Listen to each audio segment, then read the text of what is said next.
எல்லாருக்கும் வணக்கம். நம்மளோட தமிழ் ஸ்டோரி வாய்ஸ் 2.0ல சிறுகதைகள்லாம் வந்துட்டு இருக்கு. அதையும் கேளுங்க. அந்த சேனலை பற்றி தெரியாதவங்களுக்கு கீழே கமெண்ட் பாக்ஸில் அந்த சேனலோட லிங்க் கொடுத்துருக்கேன். சப்ஸ்கிரைப் பண்ணி வச்சுக்கோங்க. நிறைய பேர் சப்ஸ்கிரைப் பண்ணாமல் பார்க்குறீங்க. கொஞ்சம் சப்ஸ்கிரைப் பண்ணி சப்போர்ட் பண்ணுங்கள்.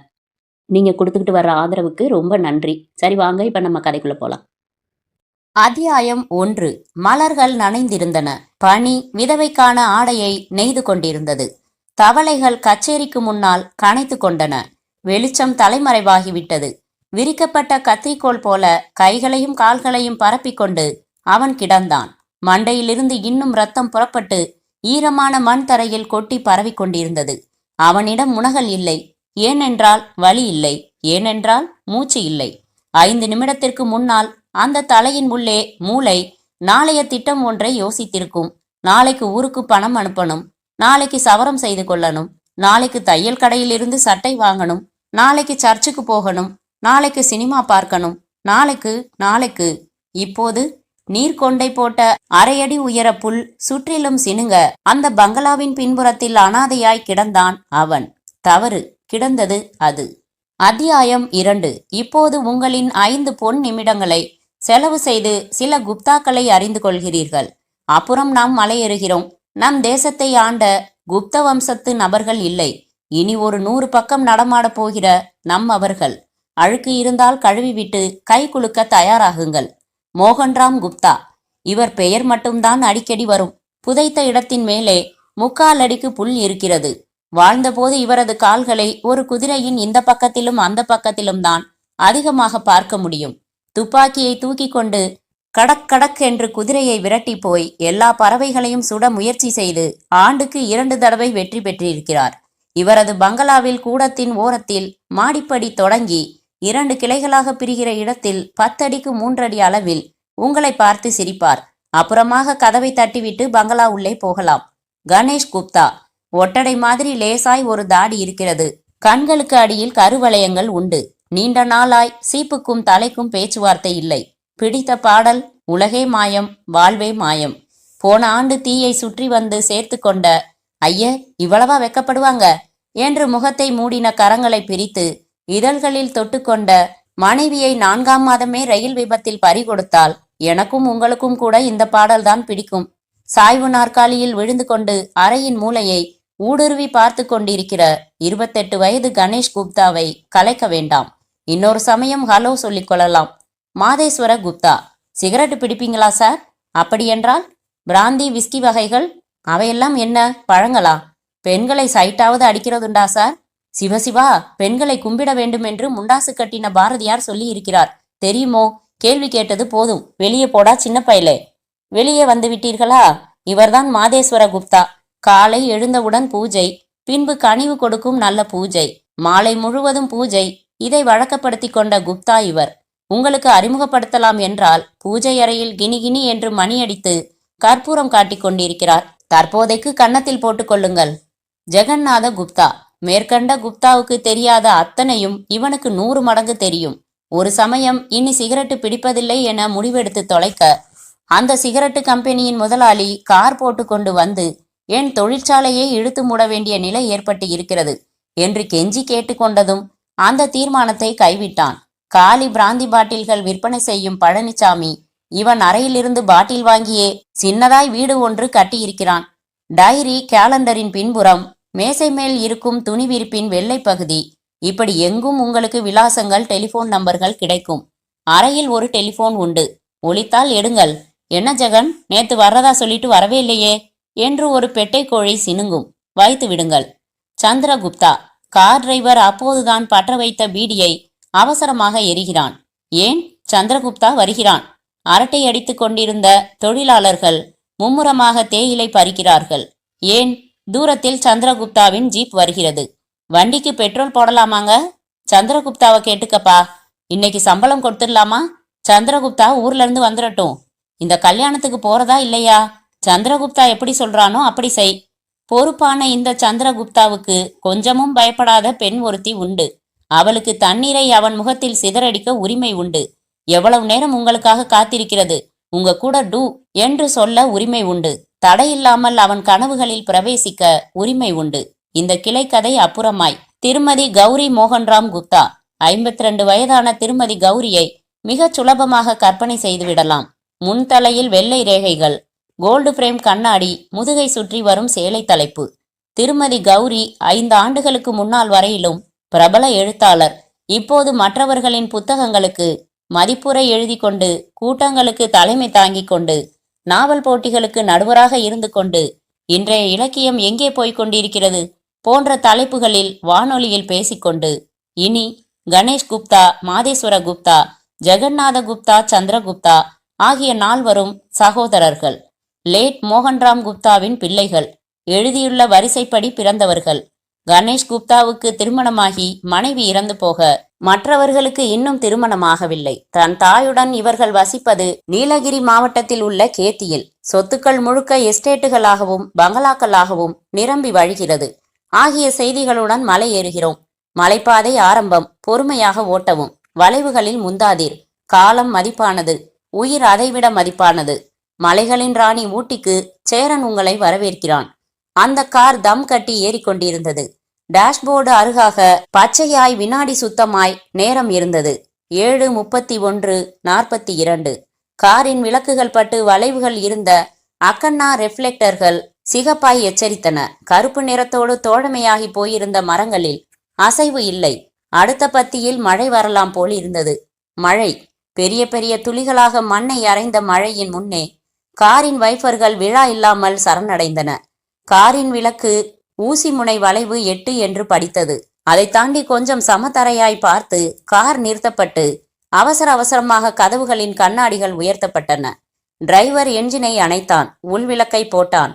கண்ணாடிகளில் வளைந்து வளைந்து நீர் பாம்புகள் இறங்கிக் கொண்டிருந்தன.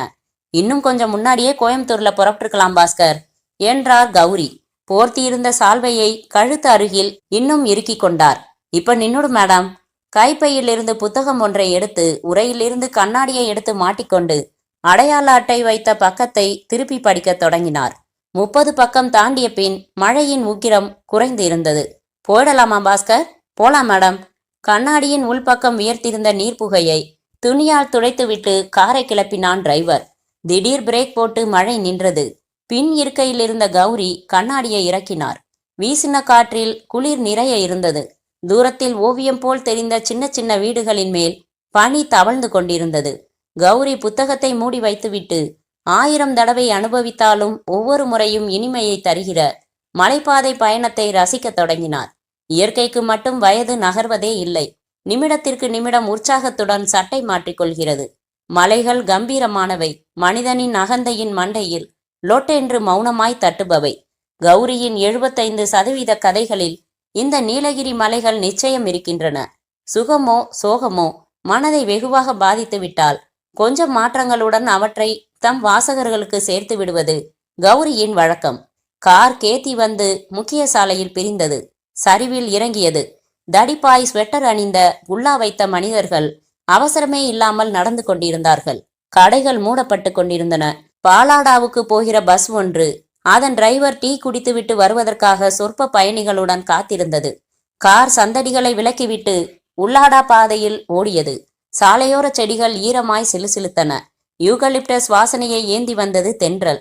அருகாக படுத்திருந்த நிலங்களில் பச்சை தேயிலை செடிகள் பொய்யாய் கருப்பாய் காட்சியளித்தன. சற்றைக்கெல்லாம் கார் போய் நின்ற அந்த பங்களாவிற்கு வெளிப்புற தோட்டத்தில் பகட்டை காட்டிக்கொள்கிற சாமர்த்தியம் இல்லை. முன்புற தோட்டம், காம்பவுண்ட் சுவர், கேட், கூர்கா போன்ற சமாச்சாரங்களை உதிர்த்துவிட்டு சாலையில் இருந்து இடப்புறம் திரும்பினதுமே நின்று கொண்டிருந்தது. நீளமாய் போர்ட்டிகோ இருந்தது. போர்த்தப்பட்ட ஃபியட் ஒன்று இருந்தது. போர்த்தப்பட்ட துணி நனைந்து போயிருந்தது. பங்களாவுக்கு அந்தாண்டை கை குலுக்குகிற தூரத்தில் கேரேஜ் இருந்தது. ஃபியட் அருகாக அம்பாசிடரை நிறுத்தினான் டிரைவர். பாஸ்கர், கேரேஜில் நிப்பாட்டிடு. பூட்டி சாவியை கொடுத்துட்டு நீ போ. காலையில அவசரம் இல்ல, மெதுவா வா. கௌரி இறங்கி கொண்டதும் மணி பார்த்தார். 8:40. வாசலில் அகலமான தேக்கு மர கதவுகள் உள்புறம் சாத்தி இருக்க கௌரி அழைப்பு மணியை அழுத்தினார். அதன் சினுங்கள் இங்கே துல்லியமாய் கேட்டது. போர்ட்டிகோவின் மேல் படர்ந்திருந்த கொடிகள் ஓரங்களில் எட்டி பார்த்து சொட் சொட்டென்று சிந்திக் கொண்டிருந்தன. மறுபடி அழுத்தினார். 1 நிமிடம் கழித்து கதவு திறந்தது. கையில்லாத ஸ்வெட்டர் அணிந்திருந்த மாதேஸ்வர குப்தாவின் கண்களில் தூக்கமும் நெற்றியில் உலர்ந்த சந்தனமும் இருந்தன. வாங்கம்மா என்று விட்டு பின் குறிப்பாக ஒரு கொட்டாவி விட்டான். என்ன மாது, நீ வந்து திறக்கிற? கோவிந்தா எங்கே போனா? தெரியல, தூங்கி இருப்பான். மணி 9 கூட ஆகல. மாதேஸ்வரன் குனிந்து சூட்கேஸை எடுத்துக்கொண்டு உள்ளே நடந்தவாறு சொன்னான். வேலை எதுவும் இல்ல, பின்ன தூங்காம என்ன செய்வான்? நாளைக்கு ஊட்டில ரேஸ் இருக்குன்னு இன்னிக்கே புறப்பட்டு பைக் எடுத்துக்கிட்டு ஜெகன் போயிட்டான். ஒரு மாறுதலா இருக்கும் போன்னு சொல்லி கணேஷ் அண்ணாவையும் கூட அனுப்பி வச்சுட்டான் சந்துரு. எனக்கு போர் அடிச்சுது, தூங்கிட்டேன். சந்துரு எங்க? யாரையோ பார்க்கணும்னு ஸ்டேஷன் வரைக்கும் போயிருக்கான், இப்போ வந்துருவான். மீட்டிங் நல்லா இருந்துச்சாமா? தொட்டதையெல்லாம் ஆபாசம் ஆபாசம்னு குதிக்கிறாங்க. அப்படி கண்டிச்சு பேசின ஒருத்தி லோஹிப் கட்டியிருந்தா. டிரைவர் உள்ளே வந்து மேடம் சாவி என்று ட்ரே மேல் வைத்து விட்டு போனான். அவன் போனதும் வாசல் கதவை தாழிட்டு விட்டு வந்தான் மாதேஸ்வரன். சாம்பல் நிறத்தில் ஜிப்பா அணிந்திருந்தான். அந்த கூடம் தரை முழுக்க பூவாய் சலவை கற்கள் பதிந்திருந்தன. 4 கற்கள் இணைந்து ஒரு பூ வடிவத்தை உருவாக்கின. அதே கற்கள் சுவரில் கீழிருந்து மேலே 3 அடிக்கு பதிக்கப்பட்டிருந்தன. அங்கங்கே சரவிளக்குகள் தொங்கின. காற்றில் அசைந்த போது மெல்லிய ஓசையை உருவாக்கின. கணப்பு ஓரத்தில் இருந்தது. கௌரி சோஃபாவில் அமர்ந்தார். கோவிந்தாவை எழுப்பேன், டீ போட சொல்லலாம். மாதேஸ்வர குப்தா சமையலறை நோக்கி நடந்தான். சமையலறை அருகே ஸ்டோர் ரூமிற்குள் பிளைவுட் தடுப்புக்கு அந்த பக்கம் கோவிந்தாவின் ஏரியா. முதுகில் எம்ஜிஆர் படம் ஒட்டின கையகல கண்ணாடியை மாட்டி வைத்திருப்பான். தீர்ந்து போகிற நிலையில் ஒரு பவுடர் டப்பா, சின்ன சின்ன தகர டப்பாக்களில் விபூதி, குங்குமம். குறுக்கே கட்டின நைலான் கயிற்றில் ஒரு வேட்டி தொங்கும், ஒரு வேட்டி இடுப்பில் இருக்கும். நாளைக்கு இது அங்கே, அது இங்கே. சுவரின் ஓரமாக ஜின்னா காலத்து ட்ரங்கு பெட்டி. கோவிந்தாவின் சொத்து கணக்கு இதுதான். மாது சமையல் அறைக்குள் நுழைந்து ஸ்டோர் ரூமிற்கு வந்தான். சுவரில் தாவி ஸ்விட்சை போட்டுக்கொண்டே கோவிந்தா என்றான். பதில் இல்லை. பிளைவுட் தடுப்பிற்கு அந்த பக்கம் எட்டி பார்த்தான். பாய் இருந்தது, தலையணை இருந்தது. தலையணையில் எண்ணெய் பிசுக்கு இருந்தது. கோவிந்தா எங்கே போனான்? மாது வெளியே வந்த பின் நடை அருகே எட்டி பார்த்தான். பாத்ரூமில் விளக்கு எரிகிறதா என்று. இல்லை. கொல்லைப்புற கதவின் தாழை பார்த்தான். திறந்திருந்தது. இந்த நேரத்தில் என்ன செய்கிறான்? கதவை திறந்தான் மாது. முகத்தில் அடித்தது இருட்டான காற்று. கோவிந்தா? போட்டோ மாதிரி சூழ்நிலை அமைதியாய் இருந்தது. மறுபடி சற்று உறக்க அழைத்தான். சற்று உறக்க அமைதியாய் இருந்தது. வேகமாக உள்ளே வந்தான். கணப்பின் அருகே அமர்ந்திருந்தார் கௌரி. அம்மா, கோவிந்தாவை காணோம், பாய் மட்டும்தான் இருக்கு. பாத்ரூம்லயும் இல்ல. கொல்ல பக்கம் கதவு திறந்திருக்குது. கூப்பிட்டு பாக்குறேன், பதில் இல்லம்மா. எங்க போயிருப்பான்? ராஸ்கல் என்றார் கௌரி. முகம் சற்று சிவந்து போனது. எங்க போயிருக்கான்னு எனக்கு தெரியும். அந்த டூரிங் தியேட்டருக்கு தான் போயிருக்கான். சொல்லாம இந்த மாதிரி இவன் போறது 2வது தடவை. கொல்ல பக்க கதவை இழுத்து தாள் போடு சொல்றேன். ராத்திரி பூரா வெளியில தூங்கட்டும், காலையில பேசிக்கலாம். செகண்ட் ஷோ போடுறாங்களா டூரிங்ல? தெரியல, போடுறாங்கன்னு நினைக்கிறேன். இல்லன்னா ஏன் போறான் இவன்? நீங்க ரூமுக்கு போங்கம்மா, நான் டீ போட்டு எடுத்துக்கிட்டு வரேன். வேணாம், நீ போய் படு, நான் போட்டுக்கிறேன். சந்துரு வந்துடட்டும், அவன் கூட கொஞ்சம் பேசணும். பேசிட்டு தான் நான் படுக்க போகணும். மாதேஸ்வரன் கொல்லை கதவை மூடிவிட்டு படிகளில் ஏறி தான் அறைக்கு போன சிறிது நேரத்தில் ஜீப் வந்து நிற்கிற ஓசையும் வாசல் கதவு திறக்கப்படுகிற ஒளியும் கேட்டன. எப்பமா வந்தீங்க என்று உள்ளே வந்தான் சந்துரு. 4 மணியாச்சு, உட்காரு. ஸ்டவ்ல பால் வச்சிருந்தேன், டீ போட்டு கொண்டாரேன். ஏன் கோவிந்தா என்ன ஆனா என்றான் சந்துரு. அத்தியாயம் 3. கேத்தி ஸ்டேஷனின் சப் இன்ஸ்பெக்டர் முகமது யூசுப்பிற்கு தாடை மழமழவென்று இருந்தது. கையில் வைத்திருந்த பீங்கான் டீ கோப்பை போல மீசையில் கொஞ்சம் முடி செம்பட்டை தட்டி போயிருந்தது. எதிரே சோஃபாவில் அமர்ந்திருந்த கௌரியையும் சந்துருவையும் மாதேஸ்வரனையும் ஒருமுறை பார்த்து கொண்டார். காற்றில் சரவிளக்குகள் அசைந்து சன்னமாக ஒளி எழுப்பின. டீ கோப்பையை ட்ரே மேல் வைத்தார் யூசுப். அருகில் நின்று கொண்டிருந்த கான்ஸ்டபிள் பால் பாயிண்ட் பேனாவின் தலையை அமுக்கிக் கொண்டார். கையில் இருந்த நோட்டில் எச்சில் தொட்ட கட்டை விரலால் பக்கம் புரட்டினார். இன்ஸ்பெக்டர், கோவிந்தா அவ்வளவு நல்லவன். அவனுக்கு கோபம் வந்தா அவன் முகம் எப்படி இருக்கும்னே எங்களுக்கு தெரியாது. அவனுக்கு நேர்ந்திருக்கிற முடிவு கொடூரமானது என்றான் சந்திரகுப்தா. காலர் இல்லாத பனியன் அணிந்திருந்தான். யூசுப் தலையை ஆட்டிக்கொண்டார். அப்படியா? சரி, ஊட்டியிலிருந்து டிஎஸ்பி வந்துடட்டும். அவர் வந்ததும் பாடியை ரிமூவ் பண்ணிடுறோம். அதுக்குள்ள எஃப்ஐஆர் ரெடி பண்ணிடலாம்னு தான் உங்களை எல்லாம் விசாரிக்கிறேன். நீங்க என்ன யூகிக்கிறீங்க இன்ஸ்பெக்டர்? மறுபடி என்ன இன்ஸ்பெக்டர்னு சொல்றீங்க? சாரி, நான் சப் இன்ஸ்பெக்டர் தான். சரி, என் யூகம்னு இன்னும் சரியா ஒரு வட்டத்துக்கு வர முடியல. ஆள் செத்து 3 மணி நேரத்துக்கு மேல ஆயிடுச்சு. சூடு இல்ல, உடம்பு விரைச்சாச்சு. உடம்புல எங்கேயும் ஒரு சின்ன கீறல் கூட இல்ல. மண்டை சுத்தமா பிளந்து ஏராளமா ரத்தம் வெளியேறிடுச்சு. ஆகையினால கொலையாளிக்கும் இவனுக்கும் போராட்டம் எதுவும் நடந்ததா தெரியல. நல்ல கனமான ஒரு பொருளால, கம்பி இரும்பு எதுவோ ஒன்னால பின் மண்டையில அடி வாங்கியிருக்கான். இவ்வளவுதான் நான் பார்த்தது, உணர்றது. இனிமே உங்ககிட்ட இருந்து செய்திகளை வாங்கி அப்புறம் தானே யூகத்துக்கு வர முடியும். சரி, கொஞ்சம் கேள்விகளுக்கு பதில் சொல்லுங்க மேடம். இறந்து போன ஆள் கோவிந்தனா, கோவிந்தாவா? முழு பேர் என்ன? கௌரி துடைத்து கொண்டிருந்த தன் கண்ணாடியை மாட்டிக்கொண்டார். கோவிந்தான்னு தான் கூப்பிடுறது. அவன் பேர் என்னன்னு கேட்டப்பவும் கோவிந்தான்னு தான் சொன்னான். கோவிந்தா இங்கே வேலை பார்க்குறானா? ஆமாம். என்ன வேலை? சமையல் செய்வான், தவிர சொல்கிற எல்லா வேலையும் செய்வான். எப்போ இங்கே சேர்ந்தான்? 1 வருஷத்துக்குள்ளே தான் இருக்கும். யாராச்சும் அனுப்பி வச்சாங்களா? இல்லை, அவனாக தான் வந்து வேலை கேட்டான். அவன் பயபக்தியோட பேசின விதம் பிடிச்சிருந்தது. ஒழுங்கா இருப்பான்னு வேலை போட்டு கொடுத்தேன். எந்த ஊர்க்காரன்? ராமநாதபுரம் பக்கம்னு சொன்னான். அட்ரஸ் தெரியுமா? யாரும் இல்லை எனக்கு. நான் ஒரு அனாதைன்னு சொல்லுவான். எப்பயாவது ஒரு தடவை பணம் வாங்கி யாரோ ரொம்ப நெருங்கின நண்பனுக்கு அனுப்புவான். எவ்வளவு? 30-40, அவ்வளவுதான். இந்த வீட்டில் வேற யார் யார் வேலைக்கு இருக்காங்க? டிரைவர் இருக்கான், காலையில் வந்துட்டு நைட்டு போயிடுவான். முத்தம்மான்னு வேலைக்காரி காலையிலையும் சாயங்காலமும் வந்து வேலைகள் பார்த்துட்டு போயிடுவா. வேலைக்காரிக்கு என்ன வயசு இருக்கும்? 45 இருக்கும். யூசுப் சிகரெட் எடுத்துக்கொண்டார். கான்ஸ்டபிள் அடுத்த பக்கம் புரட்டினார். உங்க வீட்டில் யார் யார் இருக்கீங்க? நானும் என் 4 மகன்களும் இருக்கோம். இவன் மாதேஸ்வர குப்தா, 2வது பையன். இவன் சந்திரகுப்தா, கடைசி பையன். இவன் தான் எஸ்டேட்ஸ் வரவு செலவு எல்லாம் பார்த்துக்கிறான். மற்ற 2 பேர் நாளைக்கு ஊட்டியில் ரேஸ் நடக்குதுன்னு இன்றைக்கே போயிட்டாங்க. இன்றைக்கே எதுக்கு? அங்கே எங்களுக்கு பங்களா இருக்குது. நீங்கள் என்ன நினைக்கிறீங்க மேடம்? கோவிந்தா மேலே கொலை செய்கிற அளவுக்கு விரோதம் உள்ளவங்கன்னு யாரையாச்சும் சந்தேகப்படுறீங்களா? அவனுக்கு யாருமே கிடையாதே சார். அன்பு காட்டுறதுக்கும் ஆள் இல்லை, சண்டை பண்ணவும் ஆள் இல்லை. என்னால் அப்படி யாரையும் நினச்சி பார்க்க முடியல. யூசுப் எழுந்தார். பேண்ட்டை வயிற்றின் மேல் சற்று ஏற்றி விட்டு கொண்டார். மிஸ்டர் சந்திரகுப்தா, அவரோட பொருள்கள் எல்லாம் எங்கே வச்சிருக்காரு? எனக்கு காட்டுங்களேன். வாங்க. சமையலறை நோக்கி நடந்தான் சந்துரு. கான்ஸ்டபிள் ஒரு கொட்டாவியை கடித்துவிட்டு மணி பார்த்தார். 1:05. சை, என் திருமண நாள் அன்று பார்த்தா கொலை விழ வேண்டும். காத்திருந்து பார்த்துவிட்டு தூங்கி போயிருப்பாள். இல்லை, இன்னும் இழுத்திருப்பாளா? யூசுஃபை தொடர்ந்தார் கான்ஸ்டபிள். இடுப்பில் 2 கைகளையும் வைத்துக்கொண்டு கோவிந்தாவின் தனியறை பகுதியை பார்த்தார் யூசுப். சுவரில் தாமரைப்பூ பென்சில் படம். அதன் மேல் கேலண்டரில் இருந்து கவனமாக கத்தரிக்கப்பட்ட காசுகளை கொட்டுகிற லட்சுமி. இந்த பக்கம் விமல் கேலண்டரில் ஸ்ரீதேவி. ட்ரங்க் பெட்டியை திறந்தார். ஒரு மடிக்கப்பட்ட வேஷ்டியும் சலவையிலிருந்து வந்த ஒரு பனியனும் இருந்தன. 16 வயதிலே புத்தகம், சின்ன யூக்கலிப்டஸ் தைல பாட்டில், மூடியில்லாத ஒரு பேனா, ஒரு நூல்கண்டும் அதில் குத்தப்பட்ட ஊசியும், 2 மணி ஆர்டர் தொகை பெற்றுக்கொண்டதற்கான அட்டைகள். அவற்றை எடுத்து படித்தார். வே. சின்னையன், மைனர் தெரு, தேவகோட்டை என்பவர் பணம் பெற்றிருந்தார். பணம் 30 ரூபாய் 2லும். பையில் திணித்து கொண்டார் அட்டைகளை. மேலும் சிறிது நேரம் அங்கு ஆராய்ந்து விட்டு கேட்டார். மிஸ்டர் சந்திரகுப்தா, நீங்கள் என்ன அபிப்பிராயப்படுறீங்க? அம்மா சொன்ன மாதிரி தான் சார். என்னாலையும் கோவிந்தாவுக்கு ஒரு விரோதியை கற்பனை பண்ண முடியல. இந்த மணி ஆர்டர்கள் ஏன் அனுப்பினான்னு எதுவும் தெரியுமா? தெரியாது சார். இந்த சின்னையனை பற்றி எதுவும் எப்பவும் பேசியிருக்கானா? இல்லை, பொதுவாகவே நாங்கள் ஒர்க்கர்ஸ்கிட்ட அனாவசிய பேச்சுக்கள் வச்சுக்கிறதில்ல. நாம் ஏதாச்சும் ஒரு கோணத்தில் இறங்கி ஆகணும் மிஸ்டர் சந்திரா.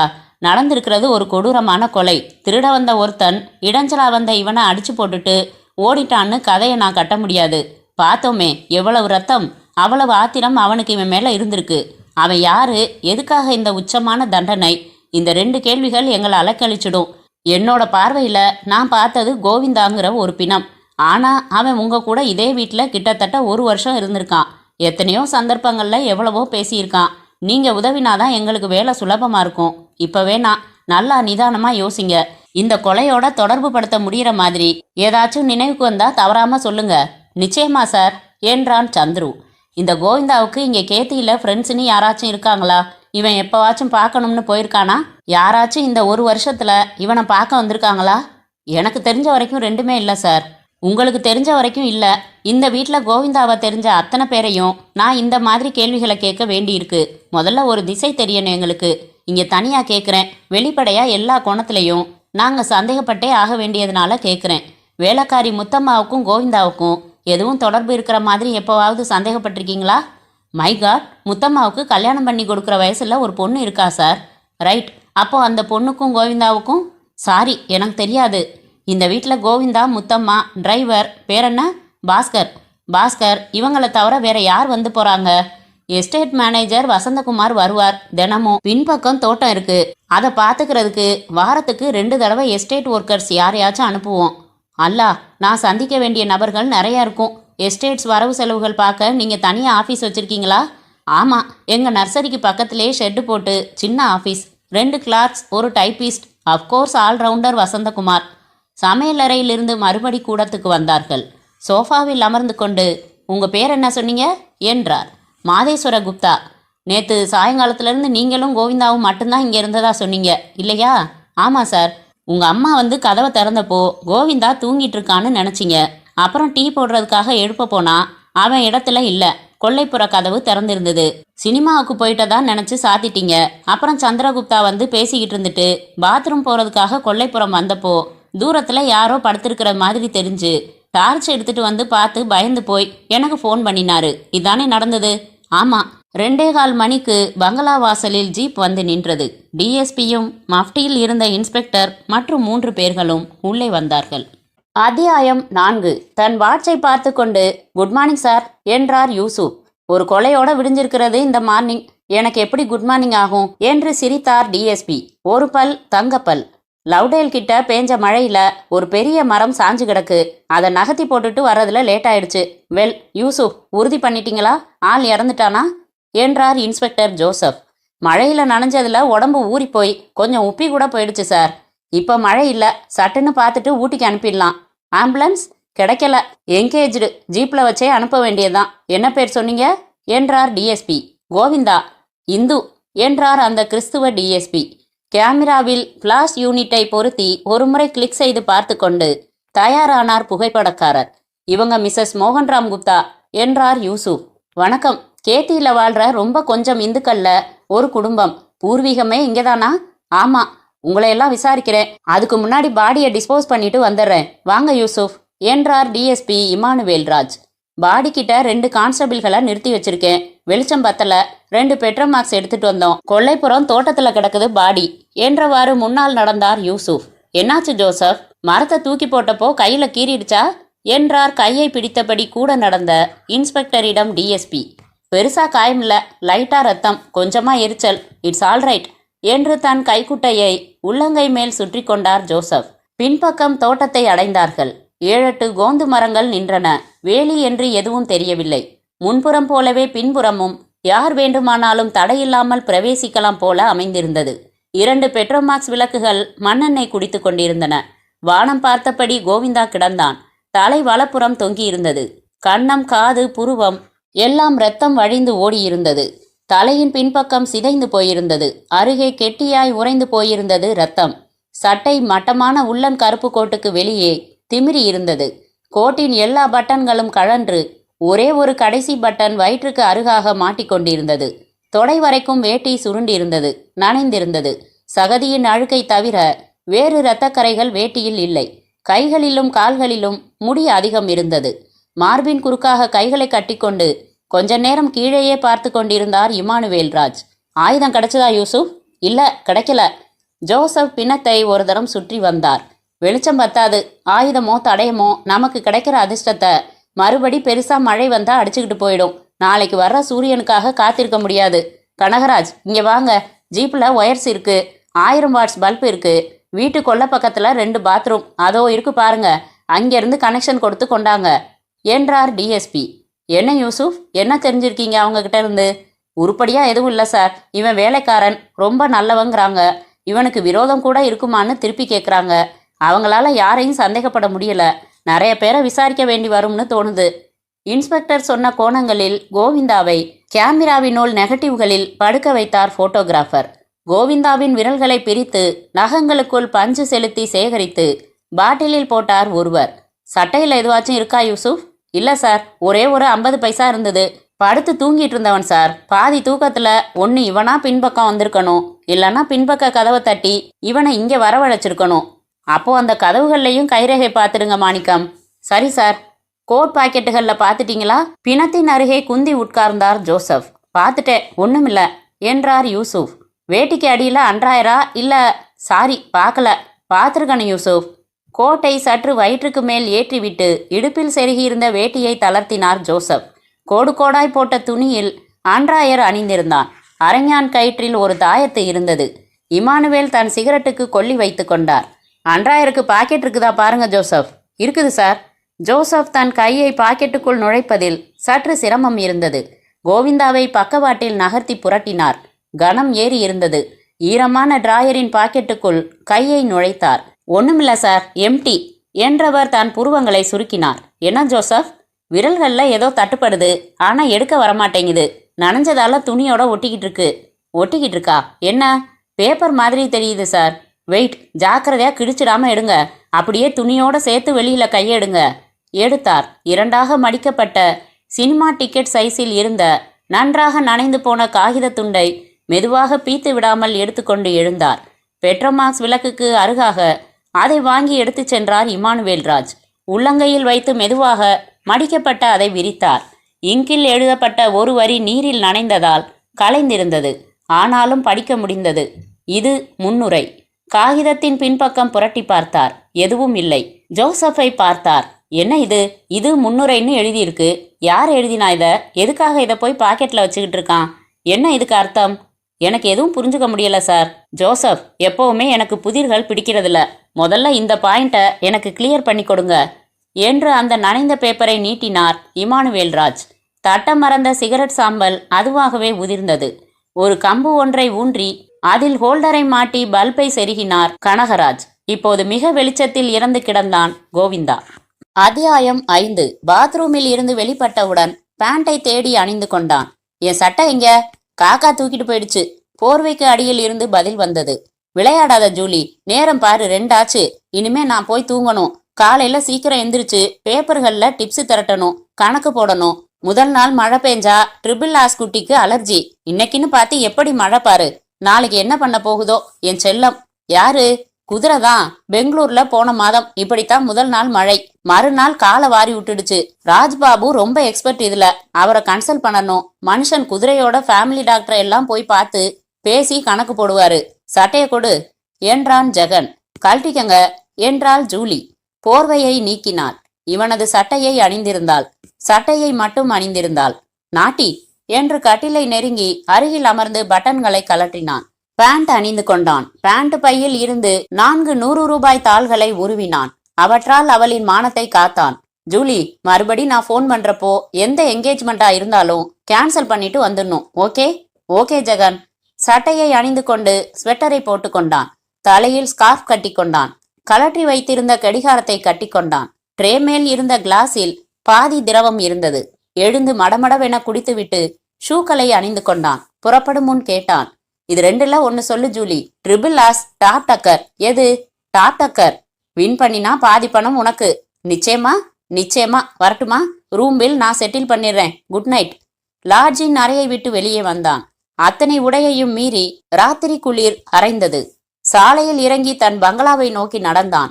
சேரிஸ் கிராஸை கடந்தபோது தள்ளாட்டத்தின் ஊடே நெருப்பு அணையாமல் விரல்களால் அணைத்து சிகரெட்டுக்கு சிகப்பு பொட்டு வைத்தான் ஜெகன். உள்ளுக்குள்ளே குதிரைகள் ஓடிக்கொண்டிருந்தன. ஹெர்குலிஸை நம்பலாமா என்று கவலைப்பட்டான். கிண்டியில் ஓடின போது போட்டோ பிஷினில் ஜெயித்த குதிரை. அன்று தோற்ற சுரேகா நாளைக்கு இதே ரேஸில் ஹெர்குலிஸுடன் ஓடப்போகிறது. யார் ஜாக்கி என்பதை நினைவுக்கு கொண்டு வருவதில் சிரமம் இருந்தது. பங்களாவுக்கு வந்து சாவி எடுத்து கதவில் பொருத்தி திறந்து உள்ளே வந்தான். அப்போது அடித்த டெலிபோனை ஆச்சரியமாய் பார்த்துவிட்டு அணுகினான் ஜெகன். Hello, Jagan here. ஜெகநாத குப்தாவா என்ற ஆண் குரல். Call from Ketti. Hello mister Jagannatha Gupta, தொந்தரவு பண்றதுக்கு மன்னிக்கணும். பரவாயில்ல, யார் நீங்க? Ketti police station sub inspector Yusuf பேசுறேன். உங்க வீட்ல இருந்து. எங்க வீட்ல இருந்தா? என்ன? ஒன்னும் புரியல. பதறாதீங்க. உங்க வீட்ல வேலை செய்யற கோவிந்தாவை யாரோ கொலை பண்ணியிருக்காங்க. டிஎஸ்பி வந்திருக்காரு. பாடியை இப்போதான் ஊட்டி ஜிஹெச்சுக்கு அனுப்பி வச்சோம். இன்வெஸ்ட் நடக்குது. நாளை காலையில சீக்கிரமா புறப்பட்டு வரணும். நீங்க உங்களையும் விசாரிக்க வேண்டி இருக்கு. மிஸ்டர் கணேஷ் குப்தா உங்களோட தானே இருக்காரு? ஆமா. கோவிந்தாவை கொலை பண்ணிருக்காங்களா? கொலைதானா? Are you sure? எனக்கு ஒரே குழப்பமா இருக்கு. அவனை கொலை பண்ற அளவுக்கு யாரு? My God. இதெல்லாம் தான் நாங்க கண்டுபிடிக்கணும் சார். அதுக்கு உங்க உதவி தேவைப்படுது. பிரதரை அழைச்சிக்கிட்டு வந்துடுறீங்களா? நிச்சயமா. காலையில 8 மணிக்குள்ள வந்துடுறோம். தேங்க்ஸ். மேலோட்டமா சொல்லுங்க. உங்களால யாரையாச்சும் சந்தேகப்பட முடியுதா மிஸ்டர் ஜெகன்? நிச்சயமா முடியல. இன்னும் கொலைங்கிறதையே நம்ப முடியல. ரைட், காலையில பார்க்கலாம். குட் நைட்னு சொல்றது அபத்தம் இல்ல? போன் எதிர்முனையில் வைக்கப்பட்டது. அவசரமாக அண்ணனின் அறைக்குள் வந்து பார்த்தான். கணேஷ் குப்தா உறங்கிக் கொண்டிருந்தார். எழுப்ப வேண்டாம், காலையில் சொல்லிக் கொள்ளலாம் என்று தன் அறைக்கு சென்று படுத்த ஜெகனுக்கு இப்போது சுத்தமாய் போதை இல்லை, தூக்கமும் இல்லை. அத்தியாயம் 6. வசந்தகுமார் தாடி வைத்திருந்தான். முகத்துக்கு பொருந்தாத வகையில் திக் ஃப்ரேமில் கண்ணாடி அணிந்திருந்தான். கன்னங்கள் ஒட்டி போயிருந்தன. கஞ்சா அடிப்பவன் போல தெரிந்தான். தூய வெள்ளையில் முழுக்கை சட்டை அணிந்திருந்தான். காலர் அருகில் உள்ளது தவிர அத்தனை பட்டன்களையும் போட்டிருந்தான். காற்றாய் துணியில் ஜீன்ஸ் பேண்ட். மேஜை மேல் இருந்த காந்த துண்டில் இருந்து குண்டூசியை எடுத்து பின் அதை ஒட்டிக்கொள்ள செய்து கொண்டே பேசினான்.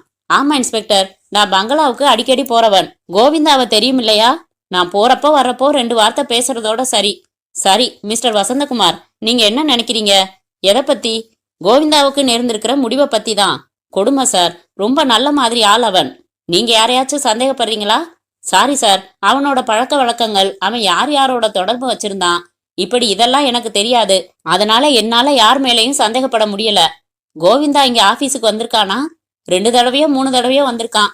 எதுக்காக? ஓனர் எதுவும் தகவல் சொல்லி அனுப்பினா அதை சொல்ல வந்திருக்கான். ஜோசப் சைடில் திரும்பி டைப் அடித்துக் கொண்டிருந்த பெண்ணை பார்த்தார். அவளுக்கு அருகில் 45 வயதில் ஒருவர் பென்சில் சீவி கொண்டிருந்தார். மடி மீது வைத்திருந்த பேடின் மேல் நிறைய தடியான புத்தகங்களை திறந்து வைத்திருந்தார். 3 பேர் தானா இந்த ஆபீஸ்ல? உங்களுக்கு டீ வாங்க போயிருக்கிற கந்தசாமியோட சேர்த்தா 4 பேர். போதுமானது சார். கேட்கலாமான்னு தெரியல, இருந்தாலும் தெரிஞ்சுக்க விரும்புறேன். விசாரணை ஆரம்பிச்சிட்டீங்க. இதுவரைக்கும் ஏதாவது துப்பு கிடைச்சிருக்கா சார்? இதுவரைக்கும் இல்ல. சம்பவம் நேத்து நடந்தது. இன்னும் முழுசா 24 மணி நேரம் கூட ஆகல. அதுக்குள்ள எப்படி கேஸ் டெவலப் ஆகும்? நீங்க பங்களாவுக்கு போறப்போ கோவிந்தாவோட என்ன பேசுவீங்க? சின்னையா இருக்காரா பாரு, ஊர்ல இருந்து எப்போ வருவாரு, இந்த மாதிரி தான். கோவிந்தா தன்னை பத்தி பர்சனலா எதுவும் சொல்லியிருக்கானா உங்ககிட்ட? இல்ல என்ற வசந்தகுமார். ஒரு தடவை சொன்னான் என்றான். கண்கள் மலர. என்ன என்றார் ஜோசப். ஒரு சமயம் என் வீட்டுக்கிட்ட கோவிந்தாவை சந்திச்சேன். 2 பேரும் பங்களாவுக்கு நடந்து வந்தோம். அப்போ சாதாரணமா கேட்டேன், ஏன் கோவிந்தா உனக்கு கல்யாணமாச்சான்னு. கொஞ்சம் தயங்கிட்டு 6 மாசம் அவ கூட வாழ்ந்தேன்.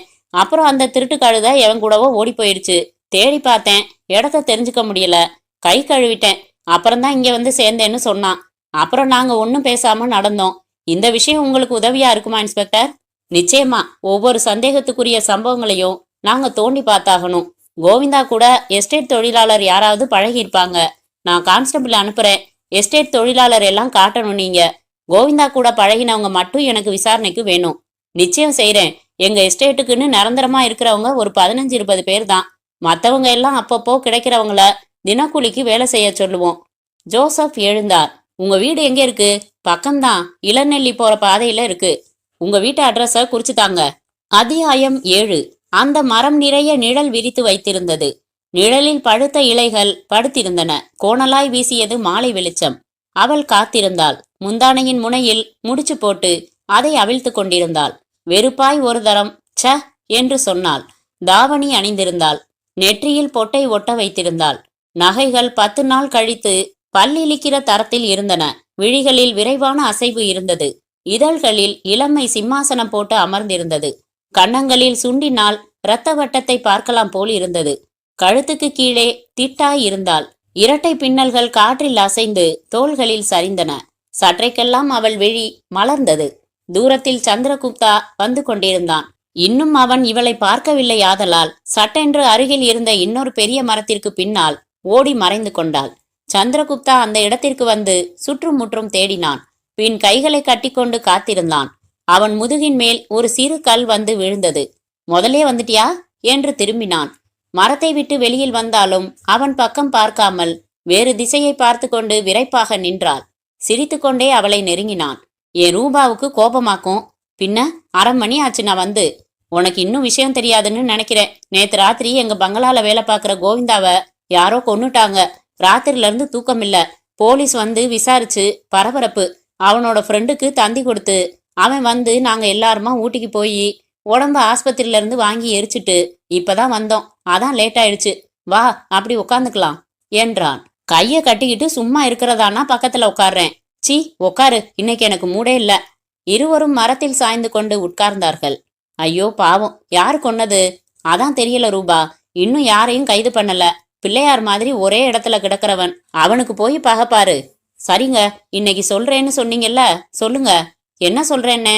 நிறைய படிச்ச நீங்க SLC மட்டும்தான் படிச்சிருக்கிற என்ன ஏன் விரும்புறீங்கன்னு கேட்டதுக்கு இன்னைக்கு சொல்றேன்னு சொன்னீங்க. அவள் பக்கம் திரும்பினான். ரூபா, நீ என்ன ஜாதின்னு இதுவரைக்கும் கேட்டேனா? இல்ல. உனக்கு எவ்வளவு சொத்து தேரும்னு கேட்டேனா? இல்ல. நீ என்ன படிச்சிருக்கன்னு முதல் சந்திப்புல கேட்டேனா? இல்ல.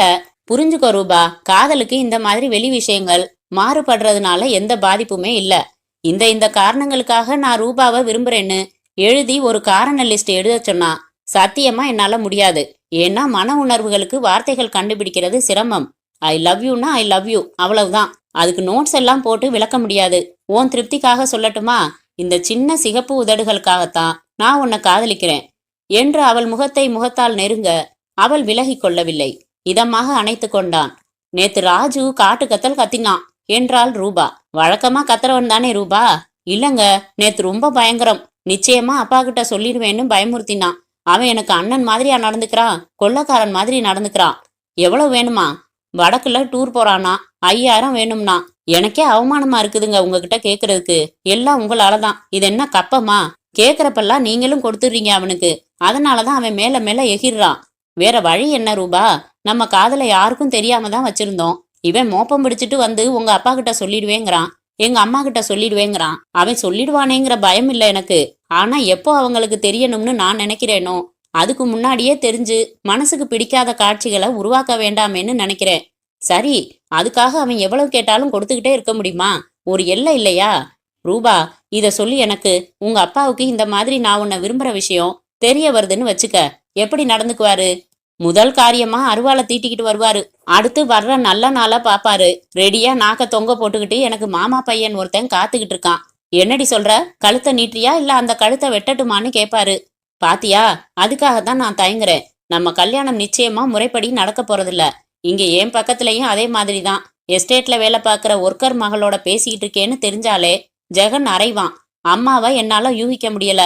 கதைகள்ல சீர்திருத்தமும் புரட்சியும் பண்றவங்க சொந்த வாழ்க்கையில எப்படி நடந்துக்குவாங்கன்னு புரியல. சோ எனக்கு சரியான ஒரு சந்தர்ப்பம் வேணும் ரூபா. அப்போ நாம வெளியூர் போய் ரெஜிஸ்டர் மேரேஜ் பண்ணிக்கிட்டு திரும்பி வரலாம். நம்ம கல்யாணத்தை ஏத்துக்காம வேணும்னா இருக்கலாம், மறுக்க முடியாதே.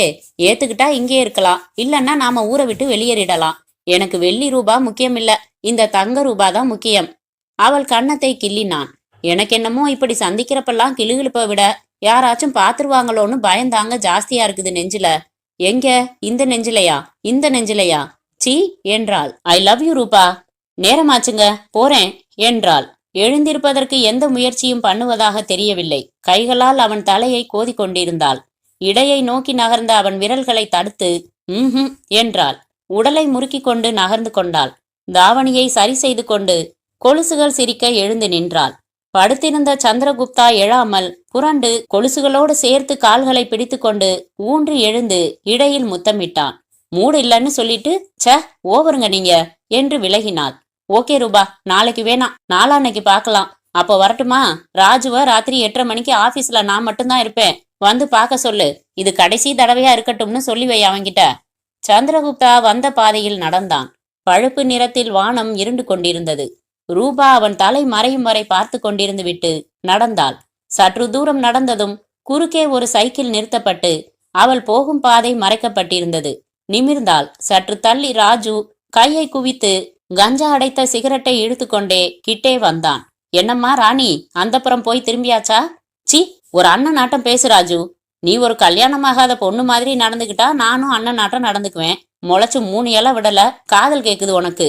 அது என் சொந்த விஷயம். எனக்கு தெரிஞ்ச விஷயத்த ஊர்ல எல்லார்கிட்டையும் சொல்றதும் என் சொந்த விஷயம் இல்லையா தங்கச்சி? நீ எனக்கு அண்ணனே இல்ல. தங்கச்சி கண்டவனோட கண்ட சமயம் சுத்துவாளாம், நான் அதை கேட்க கூடாதாம். கேட்டா நான் அண்ணன் இல்லையாம். இது என்னடா நியாயம்? அண்ணே, உனக்கே தெரியும் அவர் கண்டவர் இல்ல, என்ன உயிருக்கு உயிரா விரும்புறாரு. நாங்க கல்யாணம் பண்ணிக்க போறோம். தாராளமா பண்ணிக்கங்க, அது உங்க சொந்த விஷயம். கல்யாணத்தை பத்தி நான் அப்பா கிட்ட சொல்லி வைக்கிறேன்னு சொல்றேன், அவ்வளவுதான். அண்ணே, நீ எவ்வளவு கேட்ட?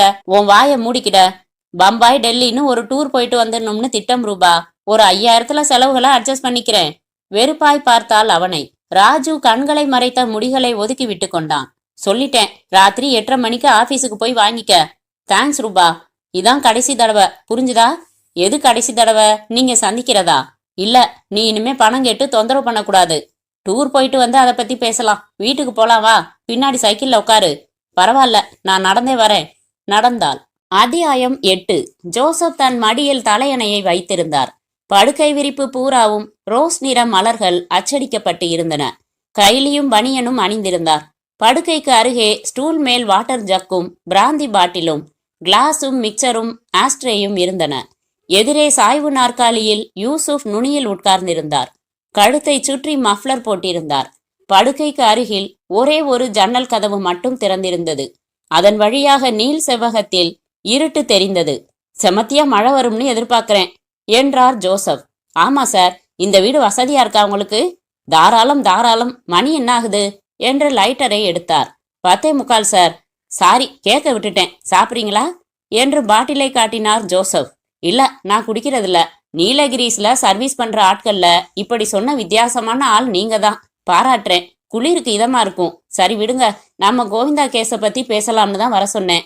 காலையில நாம சந்திச்சதுக்கு அப்புறம் நான் என்ன செஞ்சேன்னு சொல்றதுக்கு முன்னால நீங்க சொல்லுங்க, நீங்க என்ன செஞ்சீங்க? யூசுப் கையில் வைத்திருந்த மிக்சரை வாயில் போட்டுக்கொண்டார். அந்த 5 பேரும் எங்க இருந்தாங்க நேத்து ராத்திரின்னு நம்ம வழியில உறுதிப்படுத்த சொன்னீங்க. எஸ், சொல்லுங்க. சிகரெட்டாவது குடிக்கிறீங்களா? தேங்க்ஸ் என்று ஒன்றை உருவிக்கொண்டார் யூசுப். கோயம்புத்தூர்ல ஜேசிஸ் கிளப் நடத்தின இலக்கிய கூட்டத்துல கலந்துகிட்டதா கௌரி அம்மா சொன்னதால காட்டன் சிட்டி ஜேசிஸ் கிளப் பிரசிடென்ட்டை போன்ல பிடிச்சேன். அவங்க சொன்னது உண்மை. அப்படி ஒரு மீட்டிங் நடந்தது. அதுல இவங்க கலந்துகிட்டாங்க. கோயம்புத்தூர்ல இவங்க புறப்படுறப்போ 6 மணி ஆயிடுச்சான்.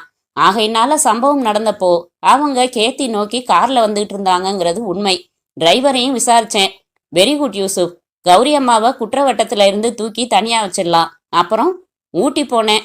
அங்க இவங்களுக்கு சொந்தமான பங்களாவுல ஜேசுதாஸ்னு ஒருத்தன் இருந்தான் உயரமா. அவன் தான் பங்களாவை பாத்துக்கிறான். சாயங்காலமா கணேஷ் குப்தாவும் ஜெகநாத குப்தாவும் அங்கே வந்தது உண்மை. இதுக்காக நீங்க ஊட்டி போயிருக்க தேவையில்லை யூசுப். ஏன் சார்? நாம தான் ராத்திரி ட்ரங்கால் போட்டு ஜெகன் கூட பேசினோமே, காலையில சீக்கிரம் வர சொல்லி. அது போதாதா அவங்க அங்கே இருந்தாங்கங்கிறதுக்கு? சாரி சார், நீங்க தான் எதையும் ஆழமா பார்க்கணும்னு சொல்லுவீங்க. ஊட்டிக்கும் கேத்திக்கும் இடையே 1000 மைல் இல்ல, ஜஸ்ட் 9 கிலோமீட்டர். 10 நிமிஷத்துக்கும் குறைவான நேரத்துல ஒரு இடத்துல இருந்து இன்னொரு இடத்துக்கு வரலாம். அதனால பர்சனலா போனேன்.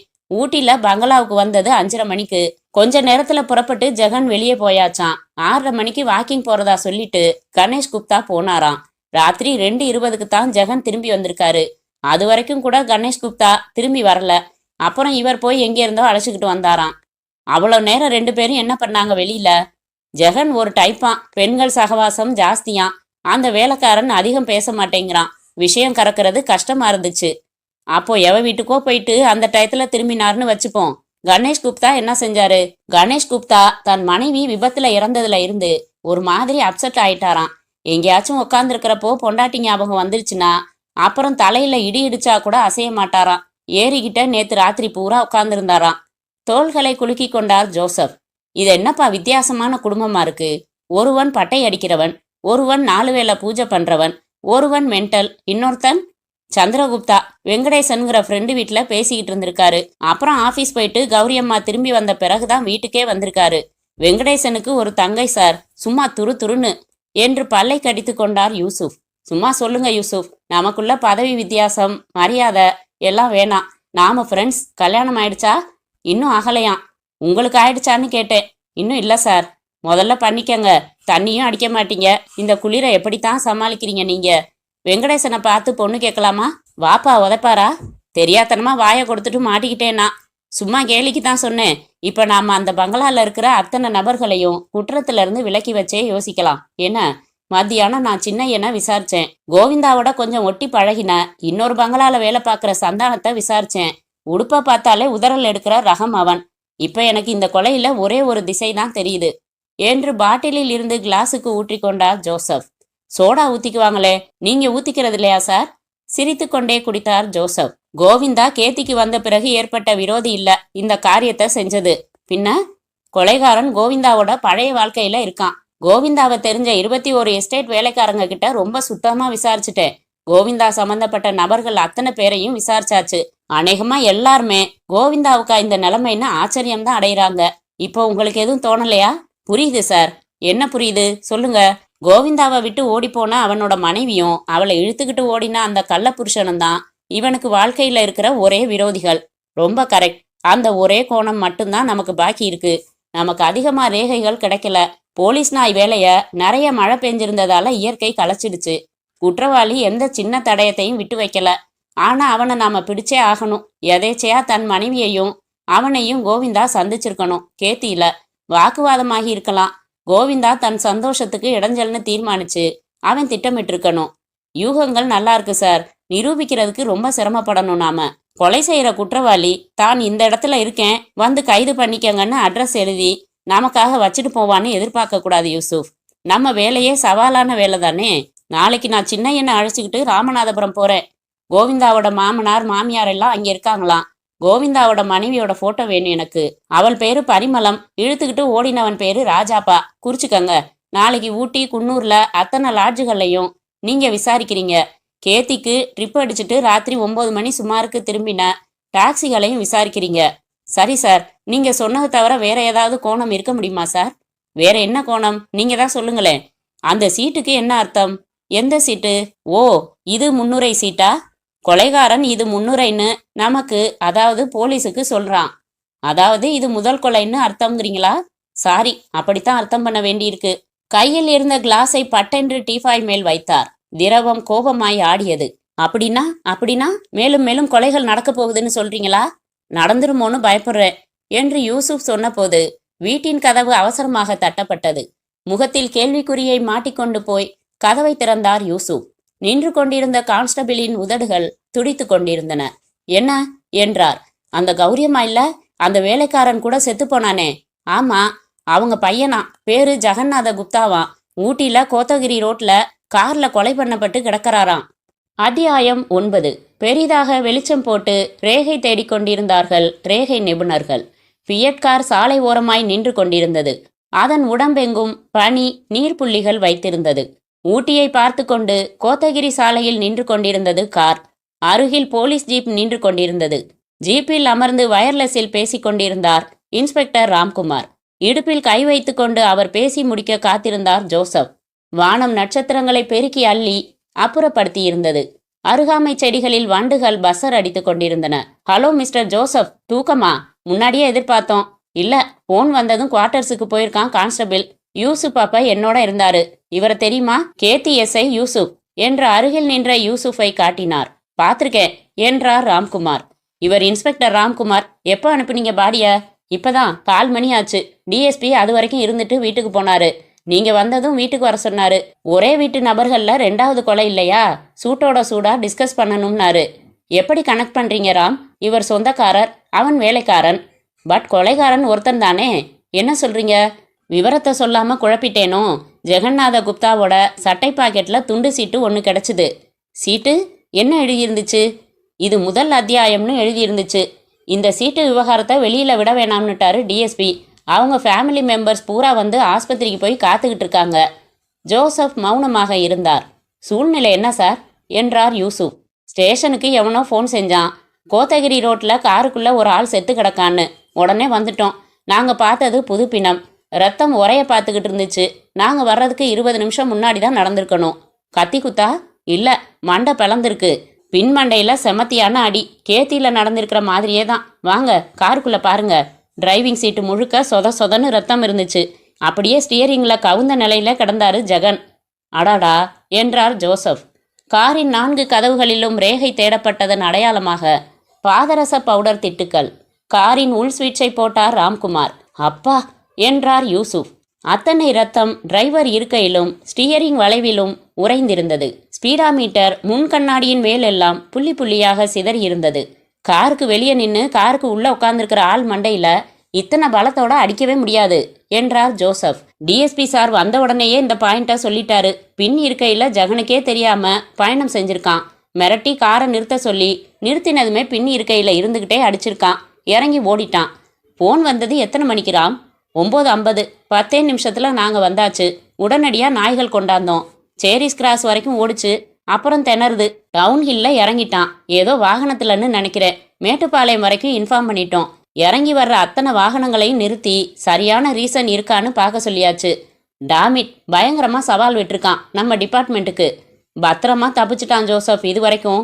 பார்க்கலாம் அவன் சாமர்த்தியத்தை. கார் உள்ள பின் இருக்கையில எல்லாம் பார்த்துட்டீங்களா?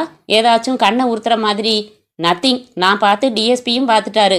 காரின் பின்கதவை திறந்து உள்ளே தலையை மட்டும் நீட்டி அமைதியாக பார்த்தார் ஜோசப். நீல நிறத்தில் குஷன் புதுசாய் இருந்தது. முன் இருக்கையின் முதுகில் சிகரெட் துண்டு போட டப்பா, கீழே கருப்பு நிற ரப்பர் ஷீட், பின் கண்ணாடியில் சாலிடர் டிவியின் நீளமான ஸ்டிக்கர் ஒட்டப்பட்டு இருந்தது. பொன்னிறத்தில் ஸ்கிரீன் துணி, இருக்கையின் சாய்வான பகுதியில் சற்றே எண்ணெய் கரை இருந்தது. கவனத்தை கவருகிற வகையில் எதுவும் இல்லை. கதவை சாத்தினார். இங்க எங்க வந்தாரா? இந்த ரோட்ல 1/2 கிலோமீட்டர் தள்ளி இவருக்கு அகஸ்டின்னு ஒரு ஃப்ரெண்டு இருக்காராம். அவரை பார்த்துட்டு வரேன்னு சாயங்காலம் புறப்பட்டாராம். 10 மணிக்குள்ள வந்துடுறேன்னு சொல்லிட்டு தான் வந்தாராம். இன்னும் சரியா விசாரிக்கலங்க. ஒட்டு மொத்தமா அழறாங்க. இப்ப நேரா நான் ஆஸ்பத்திரி தான் போறேன், வரீங்களா? அத்தியாயம் 10. ஊரெல்லாம் உண்டு முடித்து உறங்கிக் கொண்டிருக்க பைக் ஆஸ்பத்திரிக்கு போய் கொண்டிருந்தது. யூசுஃபின் சட்டையில் சிகரெட் நெருப்பு பட்டுவிடாமல் ஜாக்கிரதையாக பின்னால் உட்கார்ந்து பிடித்து கொண்டே வந்தார் ஜோசப். 2 பெஞ்சுகளில் அவர்கள் அமர்ந்திருந்தார்கள். கையில் கைக்குட்டையுடன் கண்கள் சிவந்து போன கௌரி. அவருக்கு அடுத்து வெறித்த பார்வையுடன் இமைக்காத கண்களுடன் கணேஷ் குப்தா சித்திரம் போல சலனமில்லாமல் இருந்தார். மார்பின் குறுக்கே கைகளை கட்டிக்கொண்டு சட் சட்டென்று நகத்தை கடித்துக்கொண்டு சந்திரகுப்தா நின்று கொண்டிருந்தான். ஓரமாய் டிரைவர் நின்று கொண்டிருந்தான். சற்று தள்ளி வசந்தகுமார், இன்னும் 2 பேர். இன்ஸ்பெக்டர் ராம்குமார் இன்னொரு பெஞ்சில் அவர்களுக்கு எதிராக அமர்ந்திருந்தார். ஜோசப்பும் யூசுப்பும் போய் இறங்கியதும் ராம்குமார் எழுந்து அருகில் வந்தார். என்ன சொல்றார் டிஎஸ்பி? சத்தம் போட்டாரு. 2 நாள்ல ஏதாச்சும் செய்யணும்னாரு. செஞ்சிடலாம். குடும்ப ஜனத்தொகையில 1 குறையுதே என்றார் யூசுப். அப்படியா என்றார் ராம்குமார். மாதேஸ்வர குப்தா ஜெகனுக்கும் கணேஷ் குப்தாவுக்கும் நடுவில் பிறந்தவர். எங்க காணோம்? கேட்டுடலாமே என்ற ஜோசப் வசந்தகுமாரை சைகை காட்டி அழைத்தார். வந்தான். மிஸ்டர் வசந்தகுமார், மாதேஸ்வர குப்தா எங்க? வீட்டில் இருக்காரா? தெரியல சார், ஊர்ல இல்லைன்னு சந்திரா சார் சொன்னாரு. நான் விஷயம் கேள்விப்பட்டு இப்பதான் 15 நிமிஷம் முன்னாடி வந்தேன். உங்களுக்கு யார் செய்தி சொன்னது? பங்களால இருந்து வேலைக்காரி ஃபோன் பண்ணி சொல்லிச்சு. ஆபீஸ்லயே படுத்திருந்தேன் இன்னைக்கு. சரி, நீங்க போங்க. வசந்தகுமார் அகன்றதும் கேட்டார். இன்னும் நேரமாகுமா? 1 மணி நேரம் ஆகலாம். நேரத்தை வீணடிக்க வேணாம். குடும்பம் முழுக்க அழுது முடிச்சு இப்ப பதில் சொல்ல தயார் நிலையில இருக்காங்க. வாங்க என்றார் ஜோசப். மூவரும் அவர்கள் அமர்ந்திருந்த பெஞ்சை நெருங்கினார்கள். இன்ஸ்பெக்டர், எங்களுக்கு பயமா இருக்கு என்றார் கௌரி பார்த்ததுமே. கவலைப்படாதீங்க. அடுத்தடுத்து கொலைங்கிறத ஜீரணிக்கிறது சின்ன விஷயம் இல்லதான். அதுவும் இது சொந்த இழப்பு. நீங்க மனசை போட்டு குழப்பிக்க தேவையில்லை. கோவிந்தாவுக்கு நேர்ந்ததையும் இதையும் தொடர்பு படுத்தி பார்க்க வேணாம். அது வேற இது வேற. நாங்க தீவிரமா செயல்படணும்னா உங்களோட முழு ஒத்துழைப்பு தேவை என்றார் ஜோசப். உங்களோட ஒத்துழைக்கிறது இருக்கட்டும். போன அண்ணன் எனக்கு திரும்ப கிடைக்க போறதில்ல. எங்க சந்தேகத்தையாவது மறைக்காம தீர்த்து வைங்க. 2 கொலைகளையும் செஞ்சது ஒரே ஆள்தானா இன்ஸ்பெக்டர் என்று நசிந்த குரலுடன் கேட்டான் சந்திரகுப்தா. யார் சொன்னது உங்களுக்கு? 2ம் வெவ்வேறு முறைகள்ல நடந்திருக்கிற குற்றங்கள். சம்பந்தமே இல்லை. அடுத்தடுத்த நாள்ல நடந்திருக்கிறதால நம்மளை சந்தேகம் கொள்ள வைக்குது. உங்க பங்களாவுக்கு போலீஸ் பாதுகாப்பு நாளையிலேருந்து போட சொல்லியிருக்காரு டிஎஸ்பி சார். 2 நாள்ல நிச்சயமா பிடிச்சிடுவோம். இப்போ கொஞ்சம் சொல்லுங்க, இந்த ஜெகனோட கொடுமையான முடிவுக்காவது உங்களால யாரையாவது சந்தேகப்பட முடியுதா?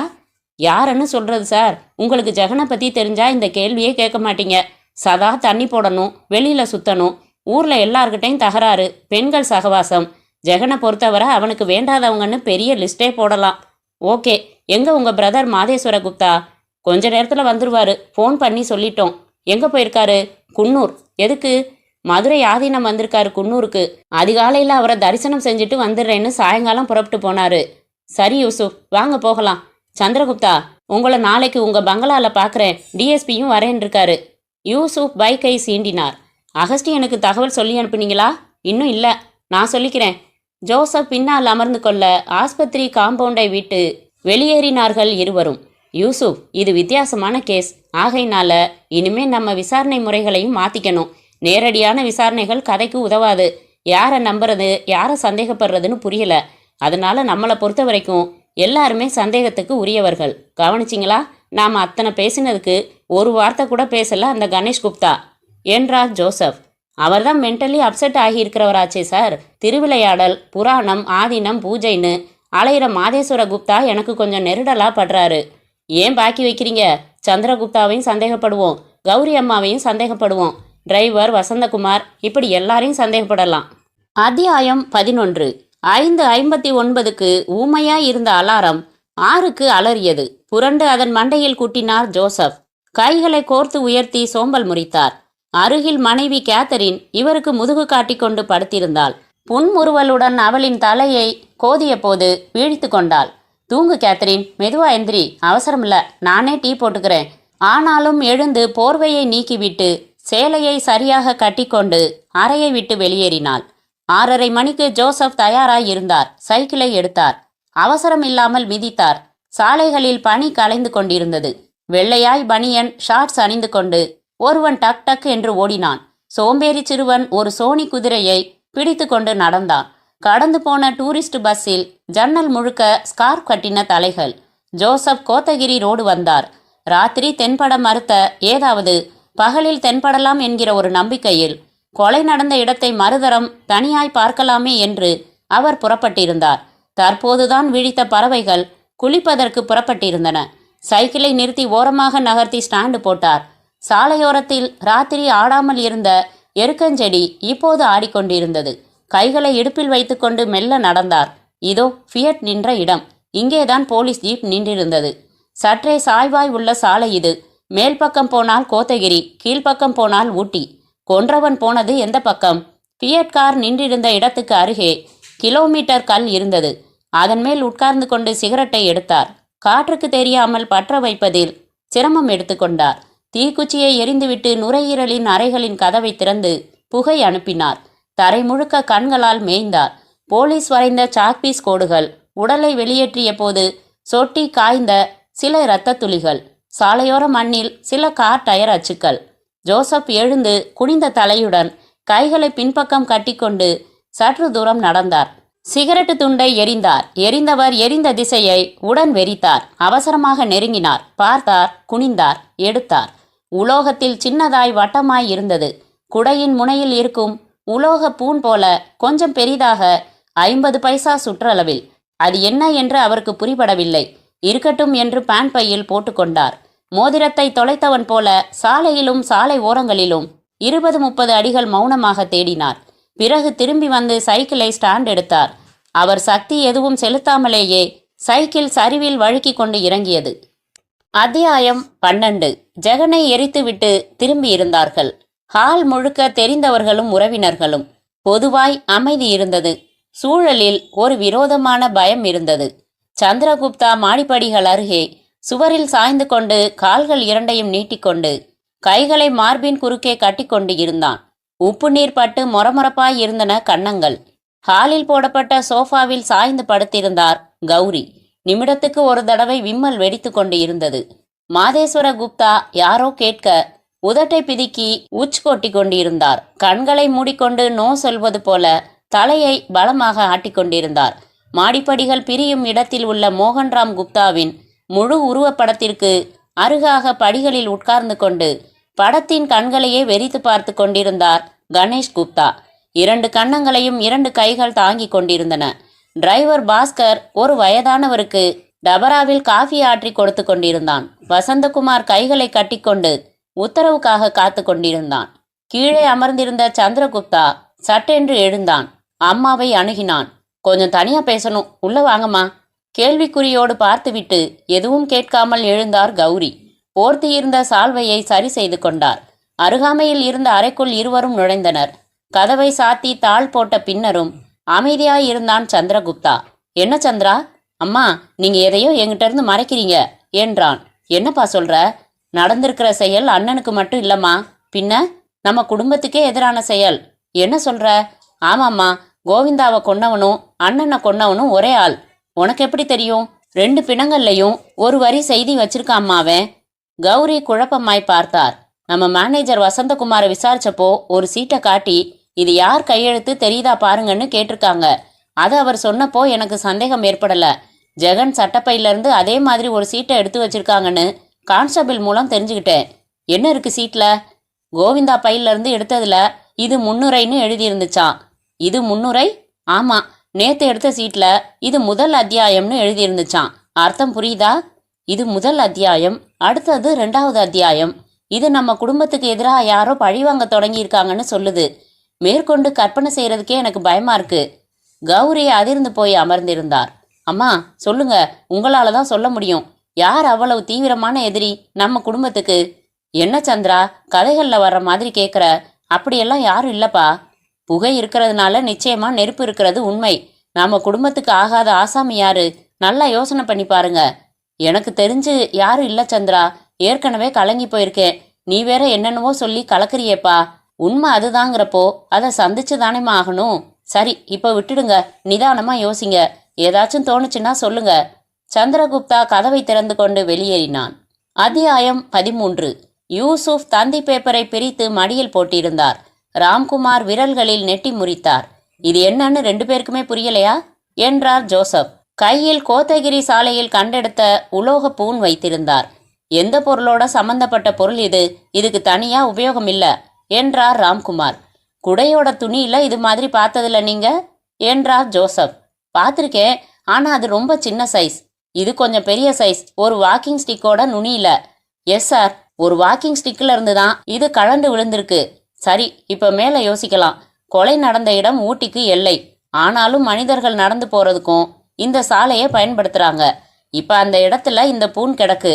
இதுக்கும் 2 விளக்கம் தான் இருக்கு. நம்பர் 1, யாரோ வாக்கிங் போனப்போ அவங்களோட ஸ்டிக்ல இருந்து கழண்டு எதேச்சையா விழுந்தது. நம்பர் 2, நம்ம கொலைகாரன் காரின் பின்னாடில இருந்து அவசரமா வெளியேறினப்போ அவனோட வாக்கிங் ஸ்டிக்ல இருந்து இந்த பூன் கழண்டு விழுந்துடுச்சு. சொல்லுங்க, இது யாரோ உடையதா கொலைகாரனோடதா?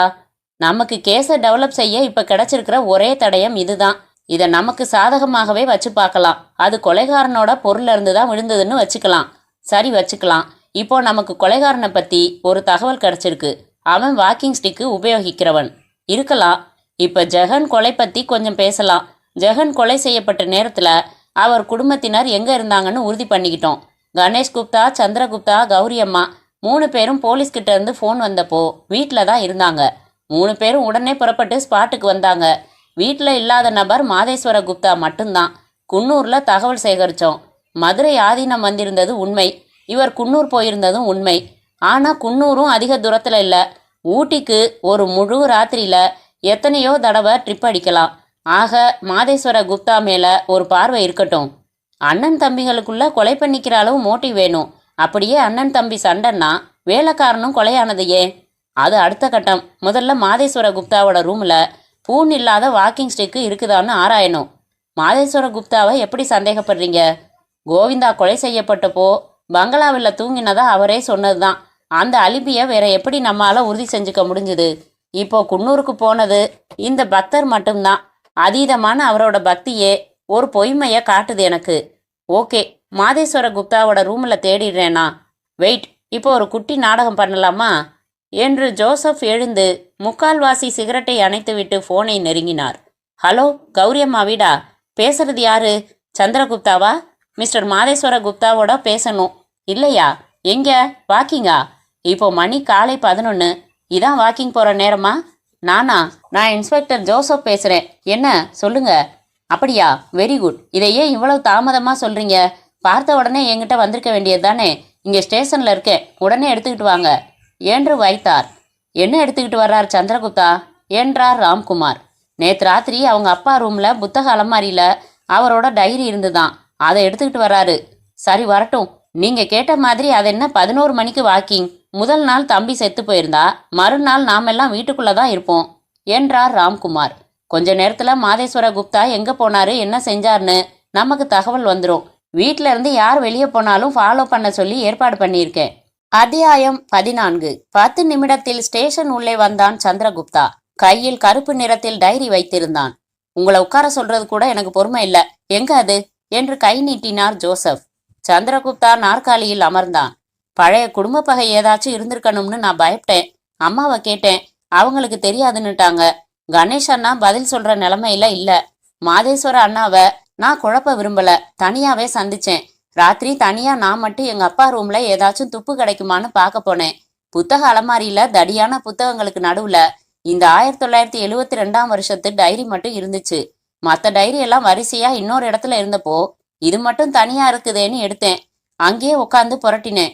பொதுவா எங்க அப்பாவோட டைரிகள்ல ஒரு 10-15 நாள் தான் ஏதாச்சும் எழுதியிருப்பாரு. அந்த மாதிரி இதுலயும் மொத்தம் 20 பக்கம் வெவ்வேறு நாள்ல எழுதப்பட்டிருக்கு. அதுல இந்த ஜூலை 29ஆம் தேதி பக்கத்தை நீங்க படிச்சு பாருங்க, இந்தாங்க என்று பேப்பர் வைத்த பக்கத்தை புரட்டி நீட்டினான். ராம்குமார், அதை உறக்க படிங்க. ராம்குமார் வாங்கி படித்தார். இன்று ரத்தினவேல் என்னை தனியாக சந்தித்தான். மனோகரியை ஊரறிய மணந்து கொள்ள வேண்டும் என்றான். மறுத்தேன். வாக்குவாதம் உச்சமானது. பணத்தால் மசிய வைக்க பேசி பார்த்தேன். படிபவனாக தெரியவில்லை. நினைத்தால் உங்கள் எல்லோரையும் மண்ணோடு மண்ணாக்கி விடுவேன் என்று மிரட்டி பார்த்தேன். அப்படி செய்து பார், உன் வம்சத்தையே பூண்டோடு ஒழிக்கிறேன் என எதிர்கத்தல் கத்தினான். பின் கொஞ்சம் நயமாக பேசி 1 மாதம் தவணை கொடு என்று அவகாசம் வாங்கி கொண்டு அனுப்பி வைத்தேன். சிந்தித்தேன். கொஞ்ச தின சுகத்திற்காக தொட்டு கொண்டவளை கௌரிக்கு சமமான இடத்தில் வைக்க என்னால் இயலாது. மனோகரியை யாரும் அறியாத வகையில் தீர்த்து கட்ட தீர்மானித்து அதற்கான ஏற்பாடுகளை தொடங்கினேன். கௌரி, என்னை மன்னித்து விடு. இனி ஒரு முறை உனக்கு துரோகம் நினைக்க மாட்டேன். இந்த சனியனிடம் இருந்து நிரந்தரமாய் விலகி விடுகிறேன். கொலை பெரிய விஷயம், ஆனால் என் வரையில் தவிர்க்க முடியாதது. இறைவா, என்னை மன்னித்து விடு. மூவரும் அமைதியாக இருந்தார்கள். ஜோசப் டைரியை அவராக ஒரு தரம் மனதுக்குள் படித்தார். புத்தகத்தை தட்டினார். இப்ப கிடைக்குது விடை. சந்திரா, உங்க அப்பா இறந்தது எந்த வருஷம்? 75ல. ரத்னவேல் யார் தெரியுமா? தெரியாது. இந்த டைரி விஷயம் உங்க அம்மாவுக்கு தெரியுமா? தெரியும். நான் மறைக்க விரும்பல. ரத்னவேல் யார், மனோகர் யாருன்னு தெரிஞ்சுக்க விரும்பினேன். அதனால இதை காட்டினேன். படிச்சுட்டு அசந்து போய் நின்னுட்டாங்க. அப்படி ஒரு தொடர்பு இருந்ததே தனக்கு தெரியாதுன்னு சொன்னாங்க. இயற்கை. இந்த விஷயத்த மனைவிக்கு தெரியாம தான் செஞ்சிருக்க முடியும். ரத்னவேலை தெரியுமாமா? தெரியாதுங்கிறாங்க. மனோகர் என்ன அண்ணா, உங்க அப்பா தீர்மானிச்சபடி கொலை செய்யப்பட்டாளா? அதுக்கப்புறம் டைரியோட பக்கங்கள்ல ஏதாச்சும் தகவல் இருக்கா என்று மேலும் புரட்டினார். இல்ல சார், பார்த்துட்டேன். ஜூலை 29க்கு அப்புறம் அக்டோபர் 10ஆம் தேதி ஒரு 4 வரி சம்பந்தமில்லாத விஷயம் வருது. அக்டோபர் 10ஐ எடுத்தார் ஜோசப். படித்தார். இன்று என் திருமண நாள். நானும் கௌரியும் கோவிலுக்கு போனோம். 8000 ரூபாய்க்கு ஒரு பட்டுச்சேலை அவளுக்கு பரிசளித்தேன். குழந்தைகளோடு சேர்ந்து உணவு சாப்பிட்டேன். இந்த டைரியில அதுக்கு மேல பக்கங்கள் காலி. நான் அடுத்து 73, 74, 75 வருட டைரிகளையும் சுத்தமா படிச்சுட்டேன். வேட்டைக்கு போனேன். இன்னைக்கு புறா கிடைச்சது. காசிக்கு போனேன். இனிமே சுருட்டு பிடிக்கிறது இல்லைன்னு தீர்மானம். இப்படிதான் வருது. மனோகரி பத்தி, ரத்னவேல் பத்தி எதுவும் இல்ல என்றான் சந்திரகுப்தா. இப்ப சுத்தமா ஒரு தியரி கிடைக்குது. மோகன்ராம் குப்தா திட்டமிட்டபடி மனோகரிய கொலை செஞ்சாரு. அதுக்கு பழிவாங்க ரத்னவேல் தான் இப்போ இந்த கொலைகளை செஞ்சவன் என்றார் ராம்குமார். மனோகரி கொலை செய்யப்பட்டதா இருந்தா அது 72ல நடந்திருக்கணும். அதுக்கப்புறம் இந்த 11 வருஷம் ரத்னவேல் என்ன பண்ணினான்? இத்தனை வருஷத்துல பழி உணர்ச்சி என்ன ஆச்சு என்றார் யூசுப். 11 வருஷம் ஒரு ஆள் பொறுமையா காத்திருந்து அதுக்கப்புறம் பழி வாங்க ஆரம்பிப்பாங்கிறது சரியில்லை. ஆனா இந்த வருஷங்கள்ல அவன் வேற ஏதோ குற்றங்களுக்காக ஜெயில்ல இருந்துட்டு இப்போ ரிலீஸ் ஆகி பழி வாங்குறான்னு வச்சு பார்த்தா ஒத்து போகுதே என்றார் ஜோசப். இந்த யூகம் நல்லா இருக்கு சார். இந்த மாசம் ரிலீஸ் ஆன ஆட்கள்ல தமிழகத்துல அத்தனை ஜெயில்கள்லையும் ரத்னவேல்னு ஒரு நபர் உண்டா? அவன் விலாசம் என்னன்னு தெரிஞ்சுக்கிறது நடக்கக்கூடிய காரியம். உடனே அதுக்கு நடவடிக்கை எடுத்துருங்க. அதோட எஸ்டேட்ல வேலை பார்க்குற அனுபவமிக்க வயசான தொழிலாளிகளையும் மோகன்ராம் குப்தா கூட நெருங்கி பழகினவங்களையும் அவரோட நண்பர்களையும் சந்திச்சு ரத்னவேல் மனோகரி பத்தி தெரியுமான்னு நீங்க 2 பேரும் கேக்குறீங்க. இன்னைக்கே இப்பவே புறப்படுங்க என்று விரட்டினார் ஜோசப். அத்தியாயம் 15. மாதேஸ்வர குப்தா ஜிப்பா போட்டிருந்தார். ரொம்ப லூசாக இருந்தது ஜிப்பா. அவர் நடக்கையில் காற்றில் ஒரு பக்கமாக ஜிப்பா படபடத்தது. வேட்டி பறந்து வேகமாக நடக்க இயலாமல் செய்தது. குனிந்த தலையோடு நடந்து கொண்டிருந்தார். பிரதான சாலையை எல்லாம் விட்டு விலகி தனிமையான பகுதியாய் இருந்தது அது. நடந்து கொண்டிருந்த குப்தா நின்றார். திரும்பி பார்த்தார். மிக தூரத்தில் ஒரு ஆள் சட்டென்று சாலையின் ஓரமாய் வேட்டியை தூக்கி கொண்டு சின்ன செடிகளின் மேல் சர் சர் என்று நடக்க மாதேஸ்வர குப்தா மறுபடி நடந்தார். வேட்டியை இறக்கி விட்டுவிட்டு கான்ஸ்டபிளும் நடக்கத் தொடங்கினார். என்ன, இந்த ஆள் பாட்டிற்கு வாக்கிங் போகிறேன் என்று தன் அம்மாவிடம் சொல்லிவிட்டு சபரிமலை போகிறது போல போய்கொண்டே இருக்கிறான் என்று அலுப்பு தட்ட பெருமூச்சு விட்டார் கான்ஸ்டபிள். மாதேஸ்வர குப்தா அந்த சின்ன சவுக்கு தோப்புக்குள் நுழைந்தார்.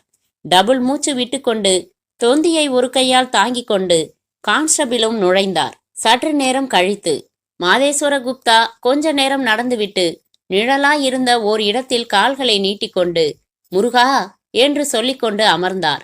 அவர் இவரை பார்க்க கூடாது, ஆனால் இவர் அவரை பார்க்க வேண்டும். அப்படி ஒரு வாகான இடம் தேடி மரம் மறைவில் நின்று கொண்டார் கான்ஸ்டபிள். மாதேஸ்வர குப்தா கண்களை மூடிக்கொண்டார். கான்ஸ்டபிள் கண்களை உதறிக்கொண்டார். ஒரு 15 நிமிடம் மாதேஸ்வர குப்தா அப்படியே இருந்தார். கான்ஸ்டபிளுக்கு போர் அடித்தது. எறும்பு கடித்தது. என்ன பண்றான் இந்த மனுஷன்? சை! ஜிப்பா பைக்குள் கையை விட்டு கந்தசஷ்டி கவசம் எடுத்தார் மாதேஸ்வர குப்தா.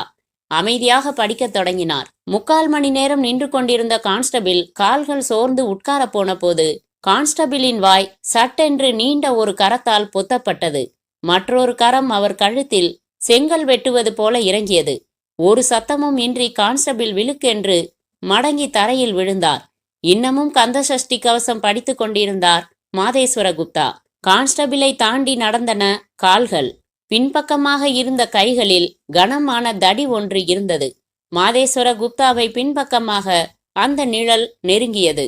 மாதேஸ்வர குப்தா இப்போது கண்களை மூடிக்கொண்டார். ஆனால் உதடுகள் உச்சரித்தன. நேர் பின்னால் வந்து நின்றதும் தடியை முன்புறம் எடுத்து 2 கைகளாலும் தடியை பிடித்து மேலே ஓங்கி படுவேகமாய் மாதேஸ்வர குப்தாவின் மண்டையில் இறங்க, ரத்தம் பீச்சி அடிக்க, வாயை திறந்து கத்தக்கூட இல்லாமல் கையில் இருந்து நழுவிய கவச புத்தகம் ஊறி ஊறி சிகப்பாகிக் கொண்டிருந்தது. அத்தியாயம் 16. போலீஸ் நாய் நாக்கை தொங்க போட்டு கொண்டிருந்தது. அக்பர் என்று அந்த கான்ஸ்டபிள் அழைத்தார். சற்று வேகமாகவே அக்பர் ஓடியது. வெள்ளை பனியன் போட்டுக்கொண்டிருந்த 2 கான்ஸ்டபிள்களும் சங்கிலியை பிடித்துக்கொண்டு பின்னாலேயே ஓடினார்கள். சற்று தள்ளி இன்ஸ்பெக்டர் ராம்குமார் ஓட்ட நடையில் தொடர்ந்தார்.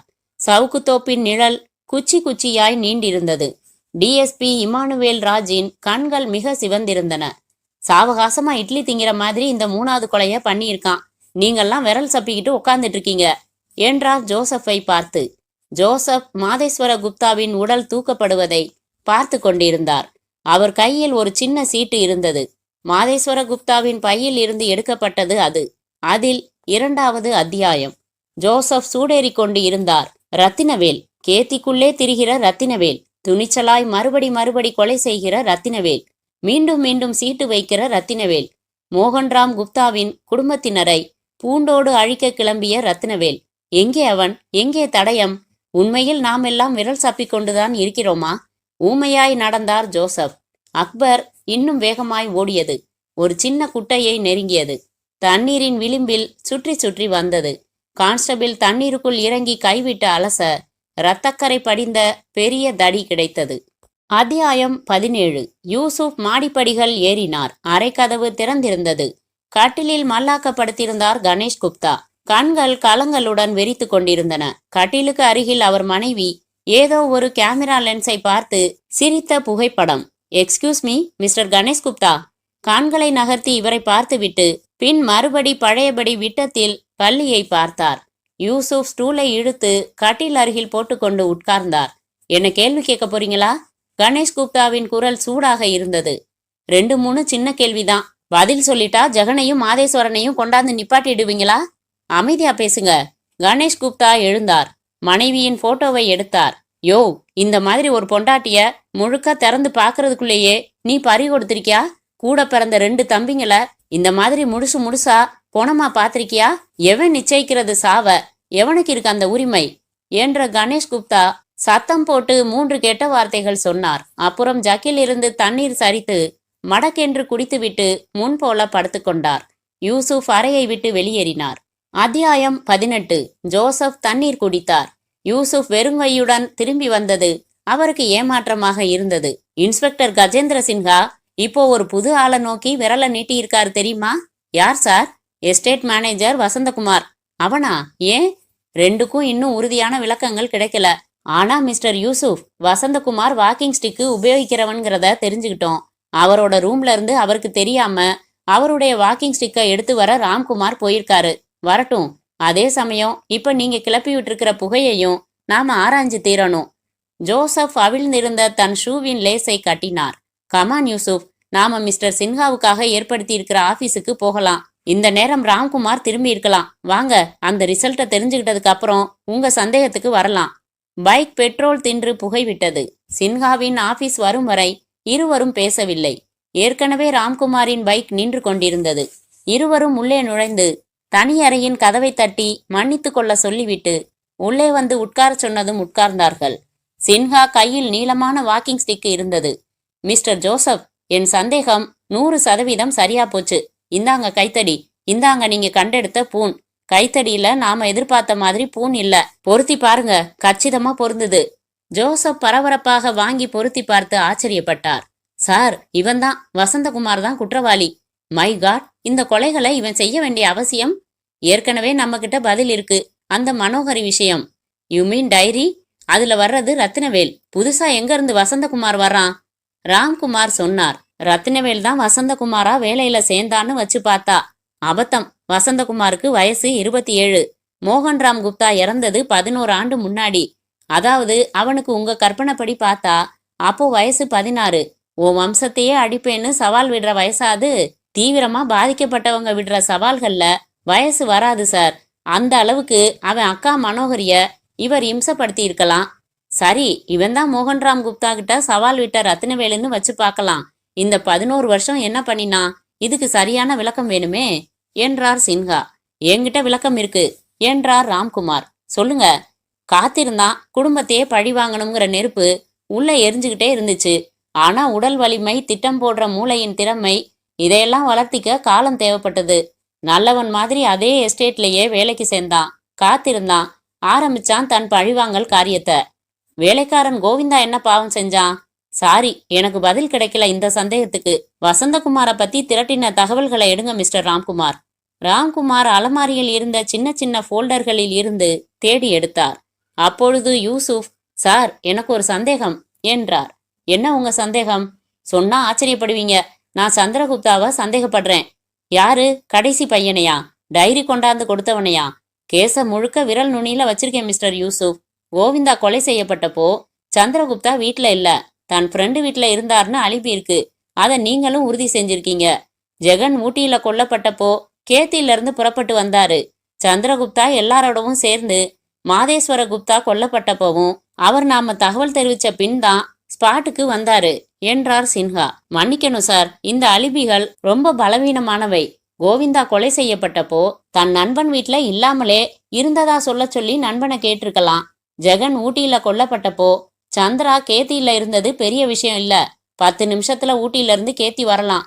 அது மாதிரியே தான் 3வது கொலையும். நீங்க சொன்ன மாதிரி இந்த அலிபிகள் உண்மையானவையா இருந்தாலும் மாஸ்டர் மைண்டா செயல்பட்டு யாரையோ வச்சு சந்திரகுப்தா தான் இந்த கொலைகளை செஞ்சார்னு நான் சந்தேகப்படுறேன் என்றார் யூசுப். ஓகே, அலிபிகளை விட்டுடலாம். நீங்க சொன்ன மாதிரி அவை உண்மையாவும் இருக்கலாம், உண்மைகளா உருவாக்கவும் பட்டிருக்கலாம். உங்க சந்தேகத்துக்கு ஆதாரம் என்ன மிஸ்டர் யூசுப்? மோகன்ராம் குப்தாவின் அறைய நாமளும் சோதனை போட்டோம். அப்போ நமக்கு கிடைக்காத டைரி இப்போ சந்திரகுப்தாவுக்கு எப்படி கிடைச்சது? அப்பாவோட கையெழுத்து போலவே பிள்ளைகளோட கையெழுத்தும் சில நேரம் அமைஞ்சிருக்கிறது உண்டு. சந்திரகுப்தாவே இந்த டைரியை எழுதி நம்ம கிட்ட கொண்டு வந்து கொடுத்திருந்தா அந்த கோணத்திலையும் யோசிக்கலாம். ஆனா சந்திரகுப்தா ஏன் இந்த கொலைகளை செஞ்சாரு? இதையும் யோசிப்போம். அதுக்கு முன் சந்திரகுப்தா, வசந்தகுமார் 2 பேரோட நடமாட்டத்தை கவனிக்க ஏற்பாடு செய்யுங்க. நாமளும் தயார் நிலையில இருக்கணும். சரி சார். அத்தியாயம் 19. சந்திரகுப்தா தலை சீவி கொண்டான். மாலை வெளிச்சம் பத்தவில்லை. விளக்கை போட்டான். மணி பார்த்தான். 5:30. ஸ்வெட்டர் அணிந்து கொண்டான். தொப்பி வைத்து கொண்டான். அறையை விட்டு வெளியேறி கீழே வந்தான். சோஃபாவில் உட்கார்ந்திருந்தார் கௌரி. அம்மா, எஸ்டேட் வரைக்கும் போயிட்டு வந்துடுறேன். சாயங்காலத்துல வெளியே போக வேணாம்னு சொன்னேன் இல்லையா? அம்மா, அவ்வளவு தூரம் பயந்துகிட்டு வீட்டுக்குள்ளே உட்காந்து என் உயிரை பாதுகாக்க எனக்கு விருப்பம் இல்ல. எனக்கு முடிவு அப்படித்தான்னா நடந்துட்டு போகட்டும். அவன் நடந்தான். அவனுக்கு மதியமே அவளிடம் இருந்து போன் வந்திருந்தது. அவன் வெளியே வந்தபோது எதிரே வந்தான் வசந்தகுமார். என்ன வசந்த்? ஆபீஸ பூட்டிட்டு வீட்டுக்கு போறேன். சாவியை கொடுத்துட்டு போக வந்தேன். உள்ள அம்மா கிட்ட கொடுத்துட்டு போ. சந்திரகுப்தா தன் பைக்கை நெருங்கினான். வாசலில் நின்றிருந்த கான்ஸ்டபிள்களில் ஒருவர் அவனை நெருங்கினார். எக்ஸ்கியூஸ் மீ, வெளியே புறப்படுறீங்களா? ஆமா. சாரி சார், சாயங்காலம் 5 மணிக்கு மேல இந்த பங்களால இருந்து யாரையும் வெளியே அனுப்ப வேணாம்னு எங்களுக்கு உத்தரவு வந்திருக்கு. உங்க உத்தரவை கிழிச்சு போடுங்க. என் உயிரை பத்தி நீங்க ஒன்னும் கவலைப்பட வேணாம். கவலைப்பட்டு இது வரைக்கும் நீங்க எதுவும் கிழிச்சிடல என்று ஸ்டார்ட் செய்து கான்ஸ்டபிள் சொல்ல சொல்ல கேட்காமல் பைக்கை வெளிக்கொணர்ந்து சாலையில் செலுத்தினான். அத்தியாயம் 20. பைக்கை நிறுத்தி ஒற்றையடி பாதையில் நடந்து அந்த மரத்திற்கு கீழே அமர்ந்தான் அவள் அருகில். சாரிம்மா, தயவு செஞ்சு என்ன புரிஞ்சுக்க டார்லிங். எத்தனை வேதனைகள் என் வீட்டுல நடந்து போச்சு பாத்தியா? அப்படி இருக்கிறப்போ நான் எப்படி சொன்னபடி உன்னை பார்க்க வர முடியும்? இப்பவே கூட போலீஸ் தடைய மீறி, அம்மா வார்த்தையை மீறி வந்திருக்கேன். பகல்ல நாம சந்திக்கிறதுங்கிறது நடக்காத காரியம். ஏய், இங்க பாரேன். அவள் முகத்தை திருப்பினான். ரூபாவின் கண்கள் நீர்முத்துக்களை உருவாக்கி கொண்டிருந்தன. அசடு, எதுக்கு அலற? உங்களை நினைச்சா எனக்கு பயமா இருக்கு. என்ன பயம்? அந்த பாவி உங்களையும் ஏதாச்சும் பண்ணிட்டானா? கேவி கேவி அழுதாள். அப்படியெல்லாம் எதுவும் நடக்காது. நாம நல்லதைத்தான் எப்பவும் நினைக்கணும். எனக்கு பயமா இருக்குங்க. நாம எங்கேயாவது போயிடலாங்க. யாருக்கும் தெரியாம, எந்த பயமும் இல்லாம சந்தோஷமா இருக்கலாங்க. துடித்தவளின் கையை பிடித்து தன் இதழ்களில் ஒற்றி கொண்டான். எனக்கு மட்டும் நம்ம வாழ்க்கையை பத்தி, உன்னை பத்தி அக்கறை இல்லையா டியர்? கொஞ்சம் பொறுத்துக்கலாம். இந்த சூழ்நிலையில அம்மாவுக்கும் வேற யார் ஆதரவு இருக்கு சொல்லு? சந்திரகுப்தா சொன்னபோது வானம் இடித்து ஆமோதித்தது. சந்திரகுப்தா சிகரெட்டுக்காக லைட்டரை கொளுத்தின போது, வெளிச்சமான பிரதேசம் லைட்டரை அணைத்த போது மறுபடி இருட்டாகி போனது. மழை வர மாதிரி இருக்குங்க, வரட்டும், நனையலாம். அவள் முகத்தை நெருங்கினான். தூரத்தில் காய்ந்த இலைச்சருகுகள் மிதிக்கப்படுகிற ஓசை மெலிதாக கேட்டது. யாரோ தூரத்துல வர மாதிரி கேட்கல? இல்லைங்க, கேட்கலையே என்று அவன் முகத்தை இறுக்கி கொண்டாள். ஓசை கொஞ்சம் அருகில் கேட்டது. எனக்கு கேக்குதே என்றான். எனக்கு கேட்கலையே என்றாள். ஓசை மிக அருகில் கேட்டது. இப்ப கேட்கல? இல்லையே, கேட்கலையே. இப்போது நெருக்கத்தில் கேட்க பதறி எழுந்த சந்திரகுப்தாவை அவளின் 2 கரங்களும் கெட்டியாக பிடித்து கொள்ள ஒரு வலுவான கைத்தடி காற்றை வெட்டி கொண்டு சந்திரகுப்தாவின் மண்டையில் இறங்கியது. 3வது அத்தியாயம் என்ற சீட்டு அவன் பைக்குள் விழுந்து கொண்டு இருந்தபோது சுற்றிலும் 8 வெளிச்ச விளக்குகள் ஜீப்புகளின் என்ஜின் ஓசையோடு அந்த பிரதேசத்தை நெருங்கின. மலைத்து போன அவளும் கைத்தடியை எரிந்துவிட்டு உரைமாட்டின கைகளோடு நின்ற அவனும் ஒரு திசையை தேர்ந்தெடுத்து அவசரமாக ஓடினார்கள். ஆனால் சரியாய் அவர்கள் எதிரேயும் ஒரு போலீஸ் ஜீப் வந்து நின்றது. அதிலிருந்து இறங்கிய ஜோசப்பும் யூசுப்பும் அதிக சிரமம் இல்லாமல் அவர்களை பிடித்தார்கள். அத்தியாயம் 21. கேத்தரின் 2 கைகளையும் கன்னங்களுக்கு முட்டு கொடுத்து கொண்டு விழிகளை விரித்து கேட்டாள். சொல்லுங்க, அப்புறம்? பனியனை கழற்றி கொடியில் போட்டுவிட்டு வந்து அவள் பக்கத்தில் அமர்ந்தார் ஜோசப். அப்புறம் என்ன, 2 பேருக்கும் நிச்சயமா தூக்கு தண்டனை தான். அதான் தெரியுமே. அவன் யாரு, எதுக்காக இந்த கொலைகள்? இப்ப மணி ராத்திரி 10:15. கலைகள் பத்தி பேசுற நேரம், நீ கொலைகள் பத்தி கேக்குறியே என்று கடைசி பட்டனுக்கு பதிலாக போட்டிருந்த ஊக்கை கலற்றினார். சொன்னாதான் தொடலாம். விலகினாள். உன்னோட பெரிய வம்பா போச்சு. மனுஷன் மூட்ல இருக்கேன், படு, காலையில சொல்றேன். அணைத்து கொண்டார். ப்ளீஸ் சொல்லுங்களேன், ப்ளீஸ், காலையில சொல்றேனே. கேத்தரின் சட்டென்று புரண்டு குப்புறப்படுத்து கொண்டாள். ஏய், என்ன இது? சொன்னாதான். சரி, சொல்லி தொலைக்கிறேன். மனோகரி, ரத்னவேல், அந்த டைரி விவகாரம் சொன்னேன் இல்லையா? இது உண்மை. இப்ப கைது செய்யப்பட்ட ரூபாவும் ராஜுவும் அவங்க சகோதரி சகோதரன். 1 மாசம் தவணை கேட்ட மோகன்ராம் குப்தா மனோகரிய ஆள் வச்சு கடத்தி போய் அடையாளம் தெரியாம கொலை பண்ணி போலீஸுக்கே தெரியாம மறைச்சிட்டாரு. ரத்னவேலையும் ஆளை வச்சு அடிச்சே கொலை பண்ண முயற்சி பண்ணினப்போ பலத்த காயங்களோட உயிரை கொஞ்சம் தேக்கி வச்சிருந்து ரூபா, ராஜு இவங்க கிட்ட மட்டும் மனோகரியும் தானும் தாக்கப்பட்டது மோகன்ராம் குப்தாவோட ஏற்பாடுன்னு விபரங்களை சொல்லிட்டு இறந்து போயிட்டாரு. அப்போ ராஜுவுக்கு வயசு 14, ரூபாவுக்கு வயசு 9. அந்த நிமிஷமே மோகன்ராம் குப்தாவோட வம்சத்தையே நாசமாக்குறதுன்னு 2 பேரும் தீர்மானிச்சு பொறுமையா காத்துக்கிட்டு இருந்தாங்க. போன வருஷம் இவங்க திட்டம் செயல்பட்டது. ரூபா சந்திரகுப்தாவை மயக்கி காதலிக்கிறது மாதிரி நடிச்சு அவங்க வீட்டுல ஒவ்வொருவர் நடவடிக்கைகளையும் குணங்களையும் நல்லா தெரிஞ்சுக்கிட்டு அப்பப்போ தகவல்கள் ராஜுவுக்கு சொல்லுவா. ராஜுவும் ரூபாவும் சந்திரகுப்தா முன்னாடி விரோதிங்க மாதிரி சண்டை போட்டுக்குவாங்க. முதல்ல கௌரி ஊர்ல இல்லாத கணேஷ் ஜெகன் ஊட்டிக்கு போயிட்ட நாள்ல தனியா வீட்டுல இருந்த மாதேஸ்வர குப்தாவை தீர்த்துக்கட்ட தீர்மானிச்சு ராஜு கையில உரை மாட்டிக்கிட்டு ராத்திரி வந்து பங்களா கொல்லப்புறம் காத்திருந்தப்போ எதேச்சையா பாத்ரூம் போறதுக்காக எழுந்து வந்த கோவிந்தா இவனை பார்த்ததும் மாட்டிக்க கூடாதுன்னு கோவிந்தா மண்டையில போட்டுட்டான். அந்த குடும்பத்துல இருக்கிற ஒவ்வொருத்தருக்கும் இது பழி வாங்குற படலம்னு புரியணும், தான் கொல்லப்பட போறோம்னு பயந்து நடுங்கணும்னு இவனுக்கு வெறி. அதனால இது முன்னுரைன்னு எழுதி சீட்டை வச்சுட்டு ஓடிட்டான். அதே மாதிரி ஜெகன் ஊட்டிக்கு தனியா போனப்போ பின்தொடர்ந்து போய் அகஸ்டின் வீட்டு வாசல்ல கார் நின்னுகிட்டு இருந்தப்போ பின்னாடி ஏறி உக்காந்துட்டான்.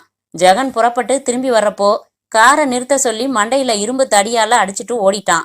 அதுக்கு முன்னாடி போலீஸை திசை திருப்ப வைக்கிறதுக்காக மேனேஜர் வசந்தகுமாரோட கைத்தடியில இருந்து பூனை தெரியாம கழட்டி எடுத்து வந்து அந்த இடத்துல போட்டுட்டான். அதே மாதிரி மாதேஸ்வர குப்தா தனிமையை நாடி போய் கவசம் படிச்சுக்கிட்டு இருந்தப்போ இடையூறா இருந்த கான்ஸ்டபிளை தாக்கிட்டு மாதேஸ்வர குப்தா மண்டையை உடைச்சிட்டு பக்கத்துல இருந்த குட்டையில தடிய வீசிட்டு ஓடிட்டான். அடுத்த இலக்கா சந்திரகுப்தாவை தீர்மானிச்சு ரூபாவை வச்சு அழைப்பு விடுத்து வழக்கமா அவங்க சந்திக்கிற இடத்துக்கு வரவழைச்சு அவனையும் கொன்னுட்டான். சந்திரகுப்தா வேகமா பைக்ல போறாருன்னு பங்களாவில இருந்து கான்ஸ்டபிள் எங்களுக்கு தகவல் சொன்னதும் உஷாரா இருந்த நாங்க அவரை தொடர்ந்து போய் பாக்குறதுக்குள்ளார 4வது கொலையும் நடந்து போச்சு. அந்த ராஜு எவ்வளவு அழுத்தமானவன் தெரியுமா? தூக்கு தண்டனை தான் கிடைக்கும்னு தெரிஞ்சும் அதுக்கெல்லாம் பதறல. திரும்ப திரும்ப என்ன சொல்றான் தெரியுமா? என்ன என்றாள் கேத்தரின். இன்னும் 2 கொலைகளை பாக்கி வச்சுட்டேங்கிறான். பாவி என்றாள். முற்றும்.